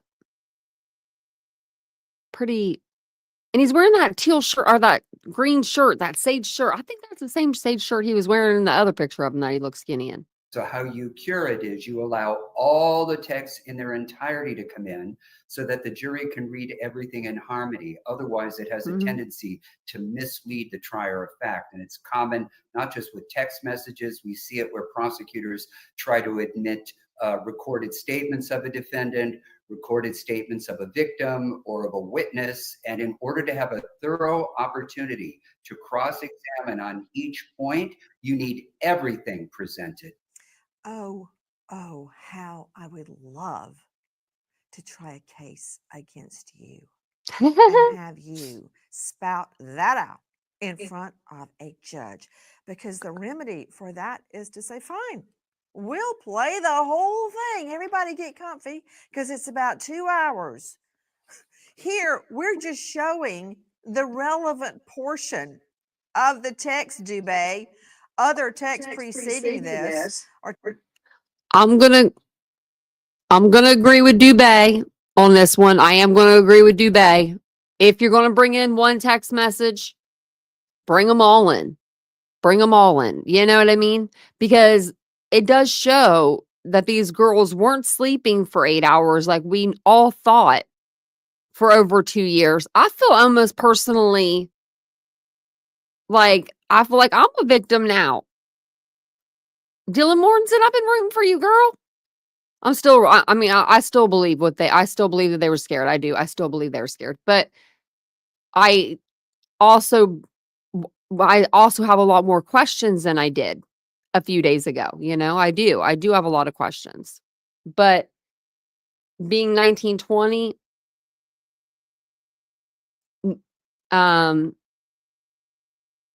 going through that trauma of, Dylan saw the person and then she relays it to Bethany, and Bethany has to be just as scared, or not, just as scared as Dylan, because Dylan's telling her, "Hey, I saw this man upstairs." I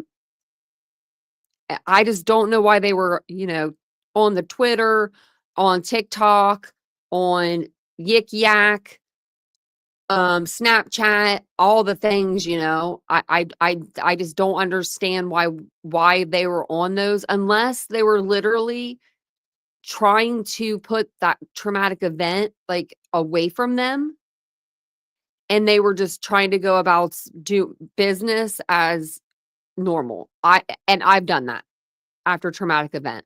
I've went on. It was a very traumatic event. Let's just say that. And it had to do with my dad being killed. And I went on I went on with my business the next day. Like it was like business as usual. Like I met up with my friend to eat lunch. He didn't even know what was going on. Like I had just got done like having a good old cry right before like he had pulled in the parking lot, you know, and I just wiped my eyes and went to lunch. Like, you know, people do things, you know, crazy, but it's your brain and what your brain does when it has a trauma.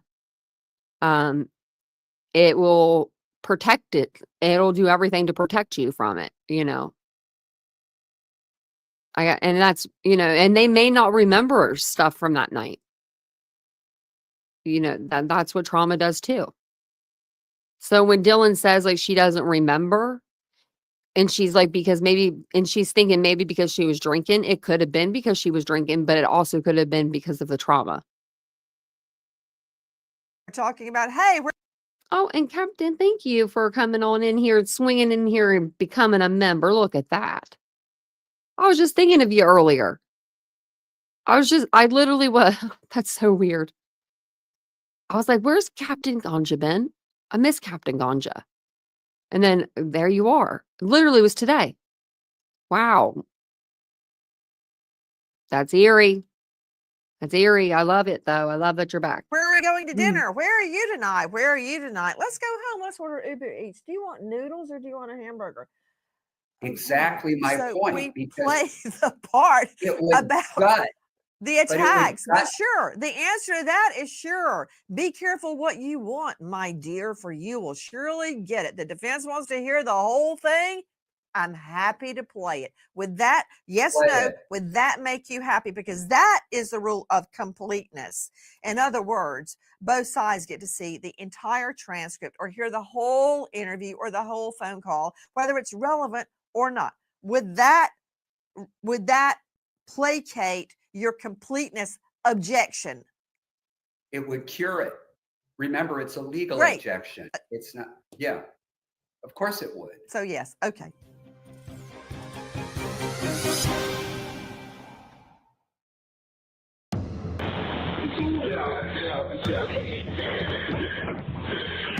Okay, and how old is she? She's 20. Is she breathing? Hello? Is she breathing? No. Okay. Stunningly, while we have seen the defense waffling, skittering back and forth, what will be the defense? Now, believe it or not, the defense has emerged, and it is, I was framed. Listen. While still fighting to exclude the knife sheath DNA evidence that was identified as Kohberger through investigative genetic genealogy, it appears the defense will now claim that Kohberger was framed, the knife sheath left behind by the real killer to distract detectives. The state points out the defense's potential argument in response to a sealed filing. Prosecutors write that the defense will try to convince a jury that the sheath does not prove Kohberger was ever at the crime scene. Oh dear, have they latched onto my knife and gun show theory that they would argue that Kohberger had touched the knife or the knife sheath and then someone else, I guess what, was watching him and left it there to frame him? Framed by who? Let me see that smirky selfie where Kohberger goes all Kim K. I mean, wait a minute. Sydney Sumner, do I see? I'm seeing in this version, is that a window sill? Is that a window frame to the right, or is that a shower curtain, or do we even know? Nancy, we don't know for certain, but Well, hold up just a dang on minute here. Southernish, you're not Gretchen Wiener. I'm Gretchen Wiener. Wait, hold on. This is a sidebar emergency. Sidebar emergency. She called me Gretchen Wiener months ago. So am I Tanya again? And now Southern-ish is Gretchen Wiener? Let me know, because I'm curious. Unfortunately, I do personally think that is a shower curtain. It's not a flat edge. It's clearly soft, possibly hanging, and I can possibly barely see a little hair of a shower curtain ring up in that top right corner. Sydney Sumner, tell me about the cell phone data that the defense is they're contending it right now, and they're bringing on a so-called expert to do so. Yeah, Nancy. So what the defense is claiming is that, once again, the state has cherry-picked what data they want to include so that this cell phone data fits their narrative that Kohberger was at this house that night. So FBI agent Nicholas Valance did some kind of analysis, and they're claiming that he willfully chose things that helped the state's case and left out exculpatory evidence, but they don't know because he didn't file a complete report. The defense is claiming they only sent over a PowerPoint that they plan to use in court, and it doesn't tell me anything about his methodology, so this testimony needs to be blocked. Todd Shipley joining me, digital cybercrime expert, former detective sergeant, author of a new book. It's amazing. Surviving a cyber attack, securing social media, protecting your home. He's also author of Investigating Internet Crimes, Solving Crimes in Cyberspace. You can find him at darkintel.info. Todd, again, that's all BS because the defense has access to all of the same data the state has. They can generate their own report instead of saying, exclude all of this because we don't like the state's report. They can do their own report. What are they going on about? Well, that's exactly right, Nancy. I mean, they could go over the data. If they've got the cell phone tower data, they've got the data from the cell phones, they could be doing the comparison themselves and making a report that they were just trying to bring somebody in to testify to, make it look like the prosecution witness was not doing the right job. If they did a declaration, they could lay out exactly what they think the facts are. That could be then refuted by the prosecution if it's wrong, but they haven't done that. They're just arguing that they want somebody to testify. So it's kind of silly that they've done this. They could just bring forward the facts and say what's wrong with it, and they haven't done it. Todd Shipley, you have very carefully reviewed the facts in this case. What do you believe the cell phone data calls? And isn't it true regarding these texts we were just playing, as well as the 911 call, we're going to be able to tell digitally exactly what time the texts went down and the calls? Well, exactly. I mean, the digital evidence is going to tell a very, compelling story for everybody, for all the people in the house, where they were that night before, the, events that occurred at the truck that they had dinner at. All those things are going to be telling a story, including the suspect. His cell phone is going to be telling a story, but it's not all evidence yet. They've just released the pings of where the towers were that the suspect was, and that's damning, and that's why the defense doesn't want to bring it in, because it's telling a story that they don't like, and it's going to tell more of it because there's more of the story. I mean, even your image this morning, the selfie there, that's you're posting, it's going to tell a story. The digital evidence, the metadata in that image is going to tell a story, and all the other things he's done, because I'm sure that he, like so many other suspects, have plotted this out, and there may be evidence from days or weeks before where he went to that house. I don't know that for a fact, but as they go through the phone, they're going to be able to see the story of his life in addition to what the victim's was.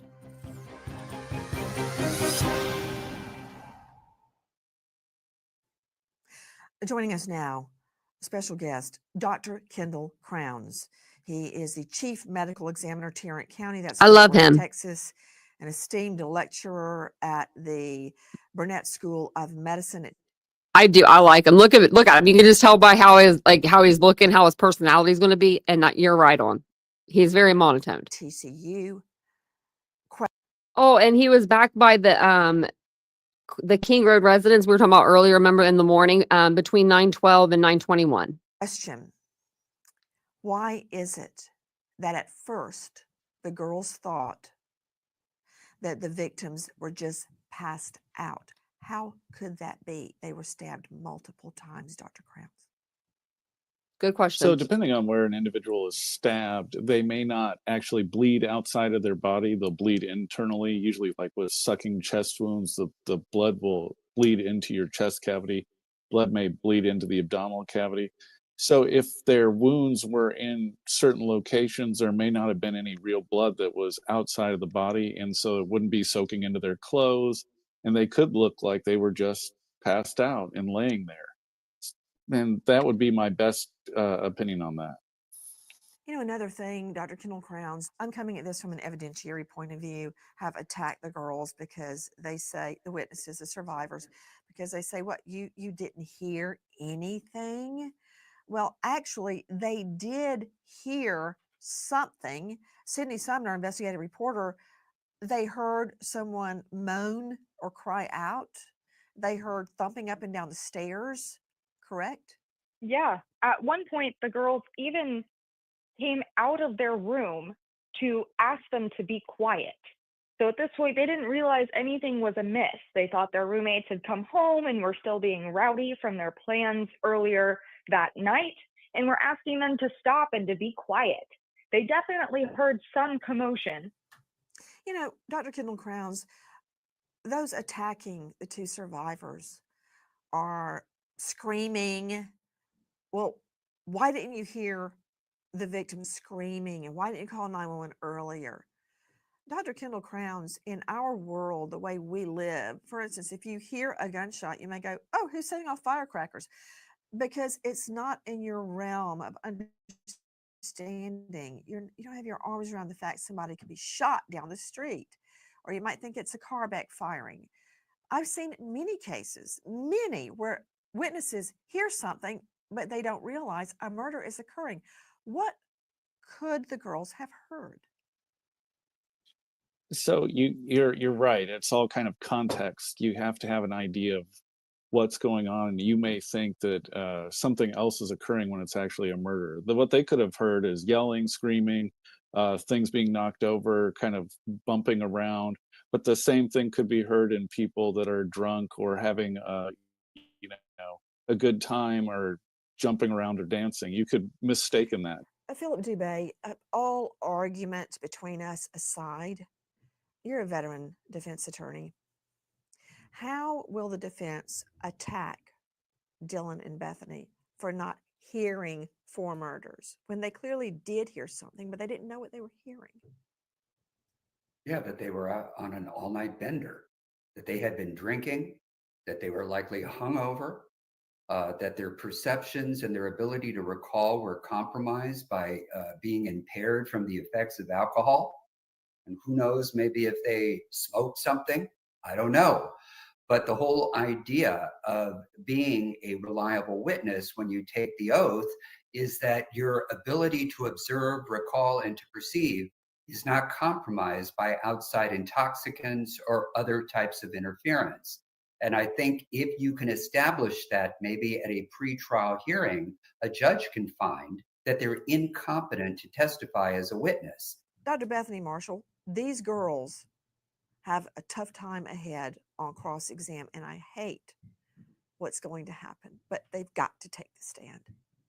Nancy, they have to take the stand, but what I'm concerned about is that they're going to be re-traumatized. They have already gone over that night over and over again in their minds. And when we have post-traumatic stress disorder, we have something called flashbacks. I hope some psychologist or somebody is there to prepare these young people to be on the stand, because they will be cruelly resubjected to the same physiological arousal, intrusive thoughts, and anxiety that they had on the night of the murders.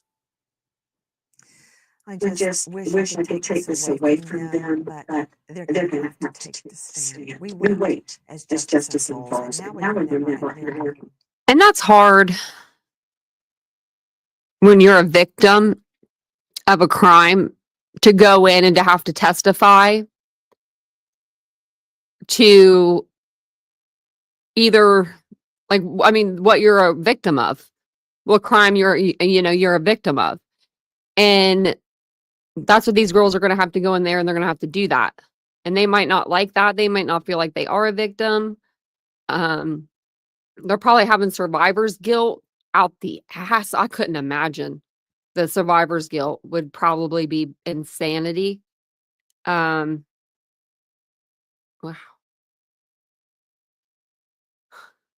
You're Kiwi, mate. Oh my gosh. Yeah, they'll never be the same.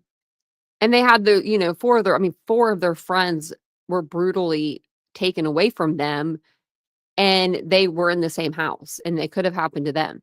Now, I think personally that I think maybe if whoever did this, Bryan Kohberger, whoever, was when they were coming out of Xana's room and coming around that corner when Dylan saw them, I don't think that he may have saw Dylan, because he may have been looking down to see where that step was.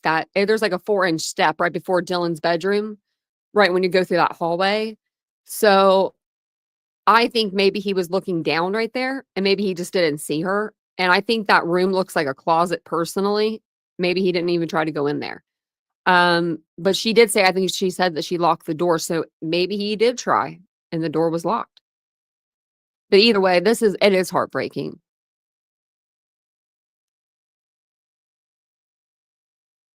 Welcome in, everybody. Welcome in. Yeah, Carl, 50 people can't find the thumbs up. Come on now, guys, y'all. Don't forget to hit the thumbs up for me. Because I've done so much great work tonight. I don't know what was going on with my sound, my audio, everything. But was it like a day?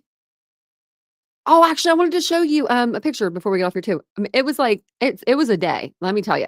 Okay, so Karina put together a visual for us of Bryan Kohberger if he were to be wearing something over his what was it? His like head, like and his mouth and nose. If it just his eyes were exposed. You're so funny. This is hilarious. Look at her little picture she made. She took the shower pic. Look, she even put like a little Dickies outfit on him, like a little Carhartt jacket or something. Little Carhartt jacket, a little sweater or little hoodie. Oh, no problem, Southernish. Thank you for the support. Thank you so much. What did Willow say? I didn't see it. There is a murder. Oh, wow. Oh, wow, Willows. That smell was probably, I can't even imagine. That's so true crime Karens. I was kind of thinking that too. I was thinking maybe he was actually heading to the 3rd floor, because like they said that it appeared like he was heading out the back slider door, but it didn't say like for sure that he was. So I thought maybe he realized that he left his knife sheath, because he would have been done committing the crimes, the murders probably at that time, the 4 that he did do. I don't think he was planning on doing any more.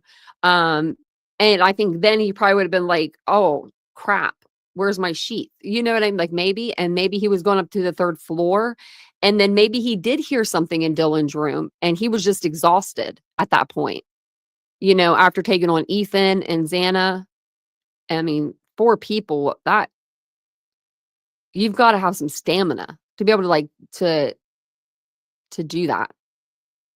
That's not an easy task, He looks like a terrorist.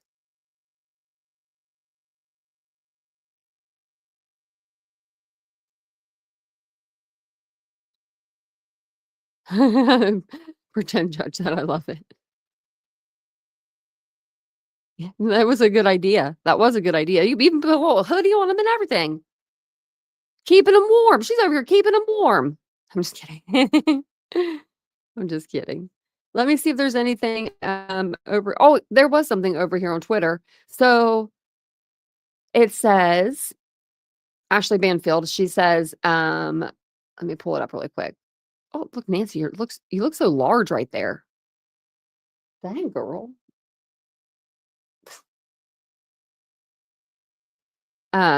We'll listen to this little thing she says too, but it says in a new filing, this was 2 hours ago. They say he has autism, OCD, and developmental coordination disorder. And we went through that last night. Conditions that impact his fine motor skills and physical coordination. They argue that Kohberger physically couldn't have pulled this off, saying law enforcement did test runs at 1122 King Road and proved the murders could be done in just minutes. But that speed and coordination, they say, were not possible for him. So let's remember they're saying his dexterity was off or something. Like, no, sir, it's not. It's not. Just doing some light reading. Mm. This is one of the latest motions by Bryan Kohberger's Light reading. defense attorneys in the Idaho Murders case. And this one's a doozy. This is like the neuropsychological and psychiatric motion about Bryan's conditions. They say he has autism and OCD and something called developmental coordination disorder. Autism, they say he acts differently, so don't judge a book by its cover. OCD, changes out his shower curtains a lot because of mold and wears rubber gloves. You know, he was caught with rubber gloves sorting trash, a couple of other things there. But then this other part, and this is the developmental coordination disorder. Okay. It turns out that cops in Idaho did a test run through the house at 1122 King Road to see if one person could pull off that many murders that quickly in just a matter of minutes. And they proved it could be done. That's big. So Bryan Kohberger's lawyers are saying that according to this condition that they say he has developmental coordination disorder, he doesn't have the motor skills and he doesn't have the physical coordination to do something like that speed and coordination would not be possible for him. We'll see what the jury says. I'm pretty sure if you're a TA, you need some coordination and some speed to be passing out them papers to them students. Is there an echo again? I'm sorry, y'all. I hate this thing tonight. Why is this thing so bad? Do you want me to play it again? I can play it again and mute myself. I swear, this is like insanity. I want to know why I'm echoing. StreamYard, I'm very upset with you tonight. I don't know, I blame it on StreamYard. But basically what she was saying was just that he has, the developmental disorder that says that he couldn't possibly commit these homicides. And apparently the officers, the investigators on the case, they did a test run at the King Road residence to see if one person could in fact unalive 4 people. And they said that their testing, it proved that you could. That one person could. So that's pretty big for the prosecution. Especially if they can prove that. Now, I remember Anne saying something about the 3D model, and we'll have to go over the rest of the documents tomorrow. But some of the 3D model she said it's not set to scale. So it's not like that's not going to work for her. And I'm like, wait a minute. You said to tear down the house, and plus that doesn't have floors in it and walls anyway, but you said to tear down the house and they knew this 3D animation was going to be made, and it is to scale. Like, it's not going to be to scale. Obviously you don't have the whole freaking house anymore, but it's going to be like where people are going to know what's going on, she just being petty Betty at this point. Just being so petty at this point. Even pettier than News Nation's Ashley Banfield when she was really on this case. Why does it put me full screen like that? What is... Oh, man. I don't know what is going on with this StreamYard. But man, oh yeah, he was boxing. We were talking about that last night. We were talking about how he did boxing and some other stuff. Like he's done things that were like you needed coordination for.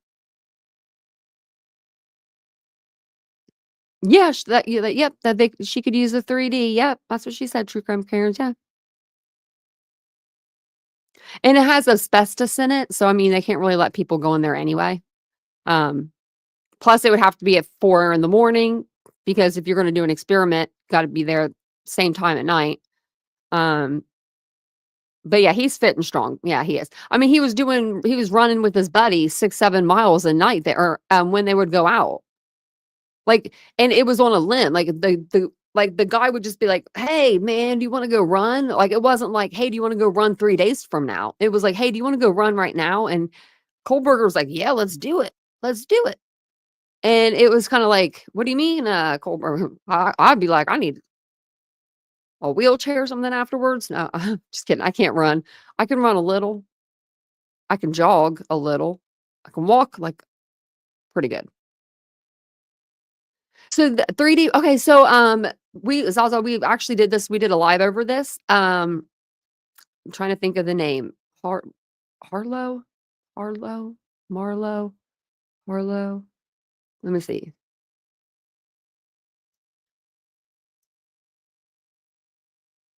Let's see if it would let me bring up the name. So basically, a 3D animation. Well, so what they do is they have a scanner and they have a 3D scanner, and they take the scanner all around the house, all inside the house, like each point, in the room. And they get these 3D scans, and they will scan everything that's around you. So let's say there is like a pack of cigarettes on the ground, or a bottle, or some tennis shoes, or a knife, or a knife sheath, or whatever it is. It'll scan that into the computer, and then they have these images. And then they take the images, and then they can take those images and put them into, another database, and they make a model, like a 3D model of the home. So it's going to have a first, second, third floor. It's going to look just like the King Road residence. It's just going to be smaller. They showed a picture, I think, of it. I think it was like, I mean, it's decent size. It's a decent size, to where the jury will be able to see it, and everything. And I think that's probably what that's what they're going to have to use. I want to say it's like Arlo or something it's called. But we did a live over it, and it was really a cool live. If you have time, try to go online and look up the show Crime 360, because we showed it, and I ended up getting clipped for that. I was like, tag on it. It didn't let me like monetize it or something stupid, but it was, so Crime 360 is a show. I've seen every episode. It's old. It's back from the early 2000s, but it shows you what 3D scanning is, and they like solve murder cases doing it. And it's kind of like the First 48, but has to do with 3D scanning and stuff. It's a really good show. It's really, really, really, really cool. Okay, Gretchen, I'll look it up. I know, I can't believe she's calling you Gretchen now. Like, make up your mind, lady. You can't stop reusing names. I'm Gretchen. Yeah. I should have go over there and be like, I'm upset about this.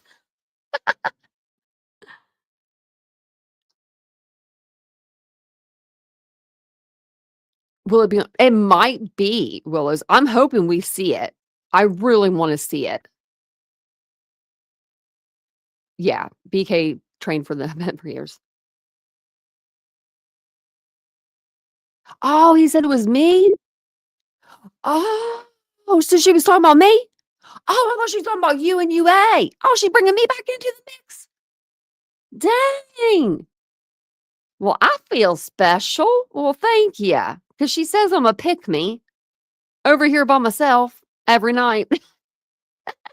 Like, hanging out. But, okay. I'll just have to go back there and rewind and listen in, okay? Okay, all right. Nah, I'm not going to do that. She probably didn't say anything funny about me anyway. It was probably really slow, and no one probably got it. It's funny when she talks about me, the chat doesn't say anything. They just keep going on with themselves. They just keep talking to themselves. And I'm just like, oh gosh. Yeah, you be Regina. Some juice. Oh man. Captain's laughing. Brittany J, allegedly with Brittany J, Karina. I think that's who I mean that is who it is. We won't talk about her over here. I think I'm the only creator on the whole damn platform. But oh damn, just a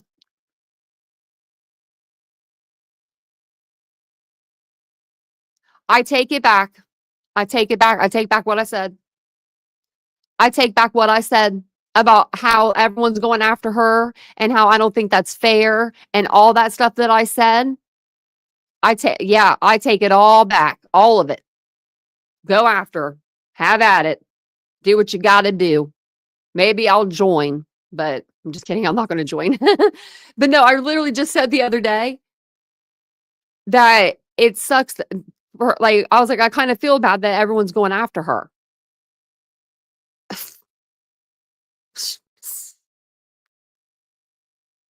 Every time I take up for her, she talks about me. I don't know who is watching my lives for her, but let her know that sucks. She is very two-faced. But I was like, I'm like an empath and I was getting in my feelings. I think it was a members live I said it on, but still all the same. It was there. I feel bad for her children too. Especially after I heard one of them say, like, wake up like last night at 3:30 in the morning or whatever it was. I did. I was like, oh, I heard it. Man. Yeah, she's trying to bring me into it now, I guess. So, well, you don't want to do that. Granny, Jay, they have clue. You think they're bad? My mouth.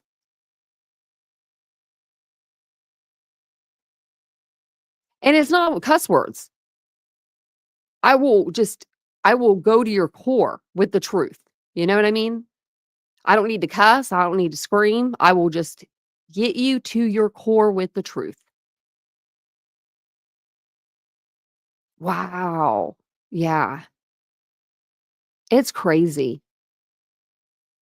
It's insanity. Like, I'm just saying this because I want to brag on my mom for a minute because she was a saint on here on earth. But she always, as kids, not like we were younger, 5, 6, 7. And then when we were like 8, 9, 10 and older, we took our own showers by ourselves. But when we were younger, she would give us a bath. Or we were older, we would get our own shower. We just knew when to go do that. It was just shower time, 7 o'clock, we got to be in bed by 8. Let's take a shower. And then she'd have us in bed by 8 o'clock. And then we would, she'd read us a book and we'd be in bed by 8 o'clock. I don't know. That's just how it was. And then when the times would spring forward or whatever, she would never like spring forward. So she did the opposite or whatever, to where she was always an hour ahead of us. So that's another way to look at it. Of a gnat egg. Carl said, I enjoy the cussing. It's just crazy.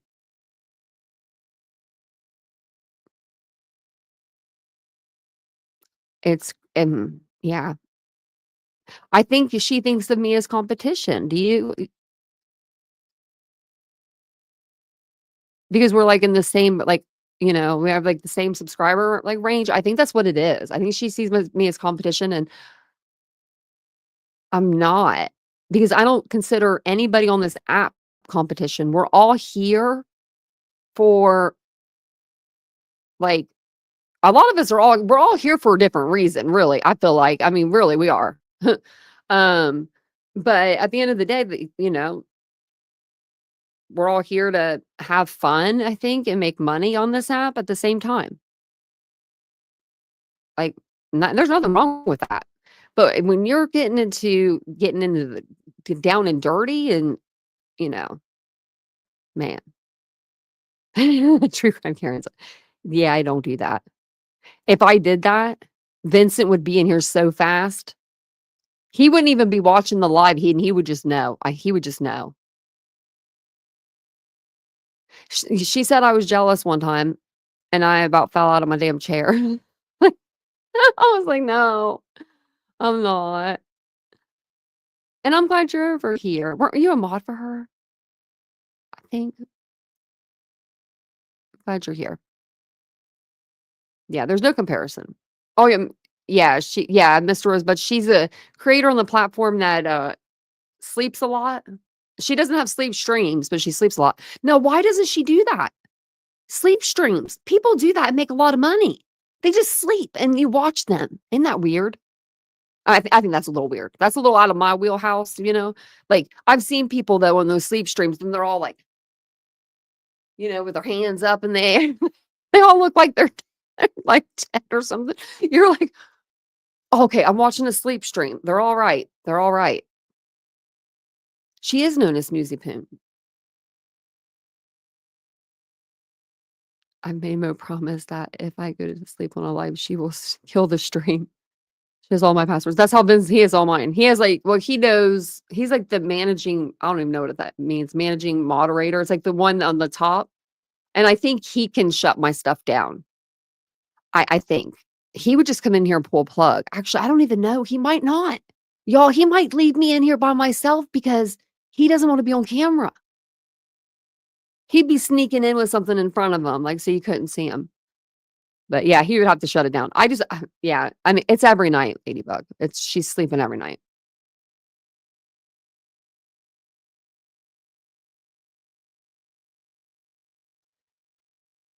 No, who's kidding? Because they're probably not. She gets 800 people in her chat. And I don't understand it. I will say that. I don't understand it. But I will say this. I can proudly say I am a true crime channel. And my backup channel, I have my little secondary channel is going to be a live vlog channel. I actually recorded a video for y'all and didn't realize I didn't have my microphone on. So now I got to re-record those videos. I recorded a couple of them like that. So I'm like, I'll record them tomorrow and we'll get them out this weekend. Well, I appreciate your guys' compliments. Oh, that's really sweet that you have Mo. I need a Mo. I need a Mo. I never, because I do it. I do need, I feel like more friendships in a way, on the app, but I love the chat and I love hanging out with the chat. And I know if something ever happened, I could come to you guys. And actually, let me just, can I vent really quick to you guys? And since Southernish is in here too, I want to get her opinion. Remember how I told you guys my dog got in a fight? It's been 10 days. 10 days ago, my dog got in a fight. Basically, I was walking my dogs on leashes, taking them to the side yard like I've done for 8 years now. A lady downstairs, she is staying with her daughter, I guess. We don't know. We don't know where she's staying because they have a kid and it's a 2-bedroom apartment. But she opened her back door. Her back door was open and she was not in sight. And her dog flew out of the back door and ran up towards my dog, and my dog saw it and attacked it. I talked to this lady for 4 hours, twice, 2 hours one time, 2 hours the second time, because I have a feeling that she's on the rugs and she's on an upper, because she was like, my mouth's dry and blah, blah, blah, blah, blah, blah, blah, blah, blah, blah, talking like that. So I gave her $300 that day to pay for the first vet bill, because they were taking the dog to the vet. Then they had to go get the dog surgery. So they're taking the dog to get surgery. So then I told her, okay, she showed me the bill. It's over there. It was a lot. I was going to give her $1,000 more. because she said she wanted me to pay all of it, the whole bill. My dog was leashed. That's the rules in Ohio, and that's the rules of our apartment. My dog is a good dog. She doesn't normally bother people. She's normally down here on the floor with me every night. She's scared of my Weimaraner. I mean, for goodness sakes, but she's not good around other people really, or like other dogs, because she's just very protected, very protective. So that's why we have these collars that dig into her. I mean, we try everything other than the muzzle. We try to muzzle. She hated it. We hated it. She had never bit anybody at that point. You know what I mean? Like didn't have any accidents or nothing. So we just didn't muzzle her. Well, she called the animal people. The what are they called? Like the what is it called? So her daughter texted me today, and I'm getting ready to get in the shower. And she says, "Are you home?" No, hey, hello, you know. I said I am, but I'm literally about to jump in the shower. What's up? Can you call and get in touch with Greene County? There's I just said my county, but that's fine. I don't care. Animal control before 6:30 p.m. tonight, and then gives me the number and then gives me the officer's name. Now, yeah, animal control. So, are they going to put my dog to sleep? Like, are they, even though my dog was leashed, and I mean, she was retracted. I was on the ground. I couldn't get up to do anything else. Like, and my animals were like this, and then her pit bull come running out, and my dog sat down and sat right next to the pit bull. Yeah, animal control. So do you think they just want to like talk to me and just skip my side of what happened? Do you think, because I asked that girl, I said, okay, why do I need to call them? I thought we were working this out between us. I said, so you called animal control so they will come take my dog now. Email me if you want Southernish. It's titaniumbuiltboo@gmail.com. Her animal wasn't on a leash at all.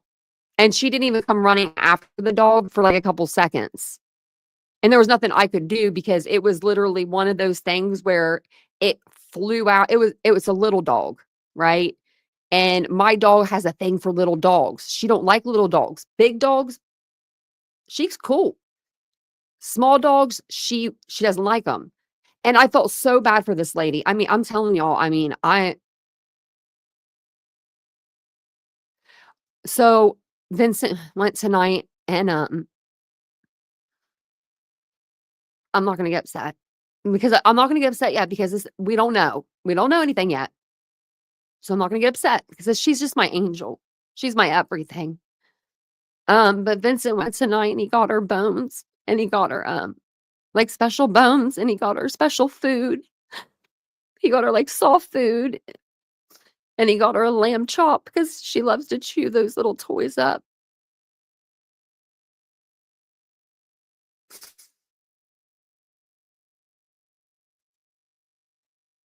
And she called 10 days after. So it's like, why did you wait 10 days?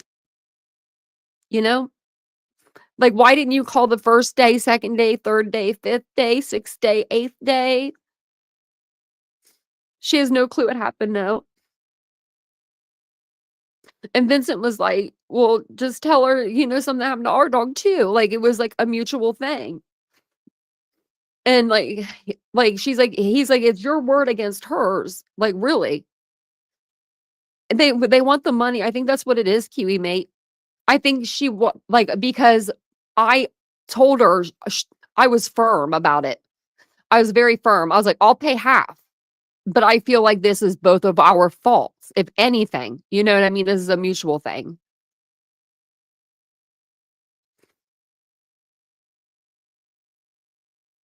Okay. I won't. I'm not taking her anywhere. If I have to take her somewhere, I'll hide her. I will take her to my brother's. Oh, I'm so sorry, Jody. Like, I would never do this to another person, but I mean, I know that the injury was bad,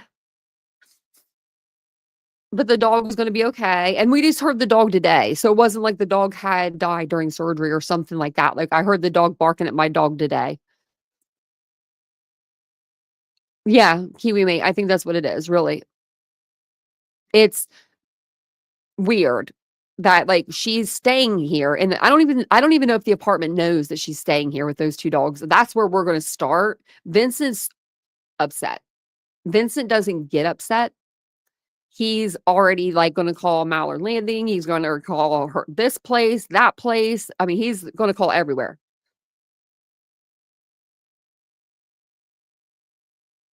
Yeah, so there's a leash law in Ohio that your dog has to be on a leash. Yeah, and my dog didn't bite anybody. Like, and just the dog. No, the dog didn't pass. No, no, the dog didn't pass. I heard it barking today. So I was really like happy for that. It did lose its eye. That's what's so upsetting about it. And that's why I wanted to pay as much as I could. But you guys, I don't make money like these other creators do on this platform. And I'm not saying that to like game money or anything at all. I'm just saying I don't, and that's fine because I'm going a different way with my channel. Do you know what I mean? I don't do a lot of the same things that they do to gain the numbers that they get. You know what I mean? So like that's fine. But it's like I'm trying to help this lady out, and then she tells me how much she gets in disability every month.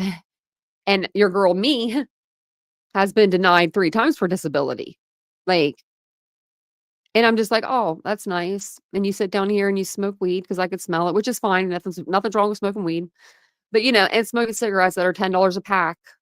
That's fine too. But you know what I mean? It's like, but you're gonna come at me and you want me to pay for something, like all of it?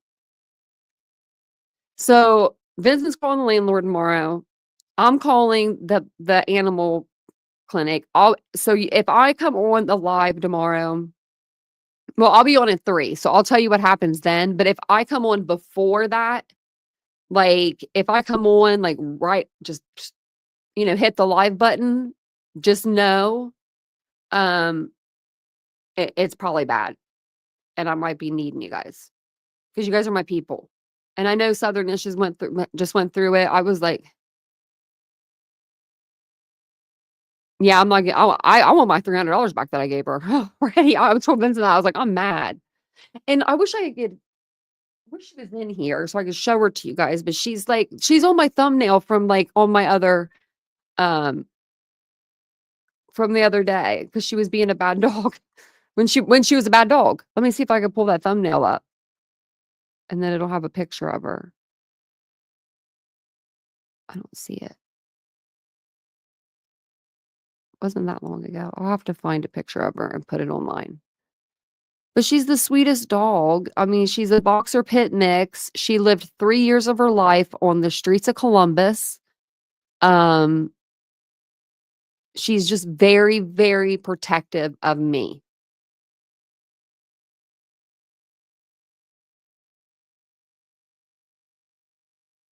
Okay, Miranda, thanks. And I'll check my email tonight too. Yeah. I heard that too, Trouble Mocha. I might try that because I literally I can sit in this chair for about hour, 2 hours, and then I start moving a lot. And it's not just that, it's all the metal. It's the metal, it hurts, it aches, my face aches, my eye aches, my everything aches. And I don't want $1 million or anything, but I wouldn't be upset if I could get disability. But it's been forever since I've applied, so maybe I'll apply again someday. I did record my conversations, Willows. That's the thing. I recorded 2 hours of conversation, and she was saying all kinds of stuff because she couldn't quit running off her mouth. Rehome, yeah. I know I can't. It's like I can't. I mean, I can. I would. If I had to do something like that, I would. I rehome myself.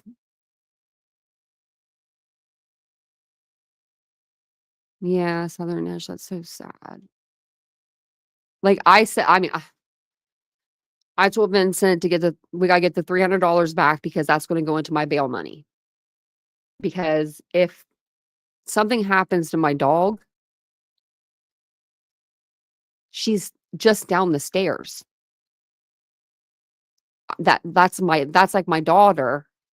You know what I mean? Like, that's like my child. I'm with those dogs every day, all day, every day. Like, for the last 3 years, I have been with these dogs every day, all day, except for when I have a doctor's appointment, y'all. And that's what's so hard about it. It's like I'm, like this is my family. I don't have a family. This is my family. So, like, you know what I mean? I don't have like my mom and dad and stuff like that. Like, so I just gotta.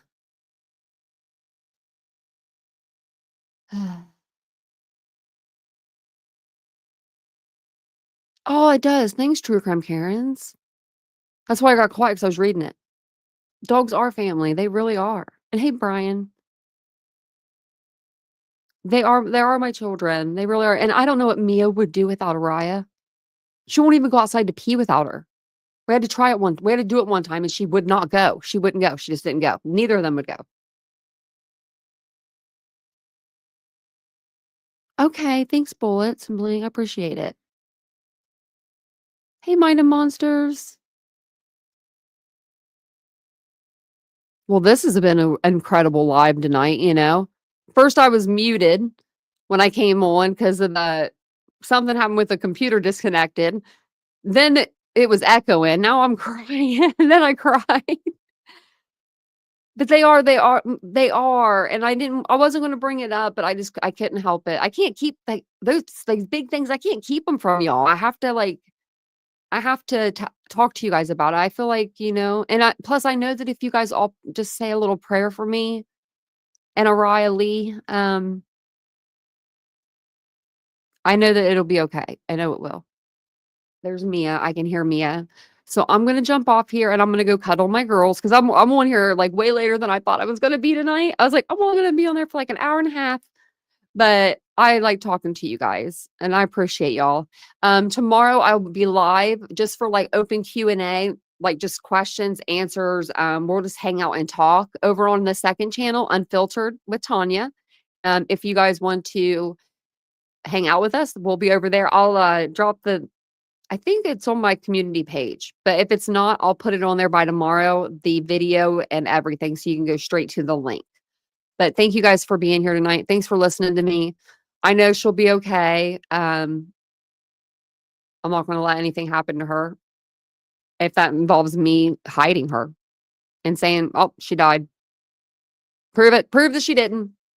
Prove that she didn't. You know what I mean? I'll be like, she was an old dog. Now I got to delete this video. But no, I'm going to go cuddle her a little bit. I think they're at the door because they heard me get upset. And that's very sweet. So I'll see you guys all tomorrow on the live. Have a wonderful evening. And it is going to be Friday tomorrow. So I can't wait. So I'll give you a call. I will. I'll give you a call in the morning or tomorrow sometime. But thank you guys so much for being here. I appreciate it. And I'll see you guys all tomorrow. Bye, guys. Just like the street lights lit this town, like a fire in a blaze, gotta burn it down. Can't be afraid to leave this out. We got this far, don't know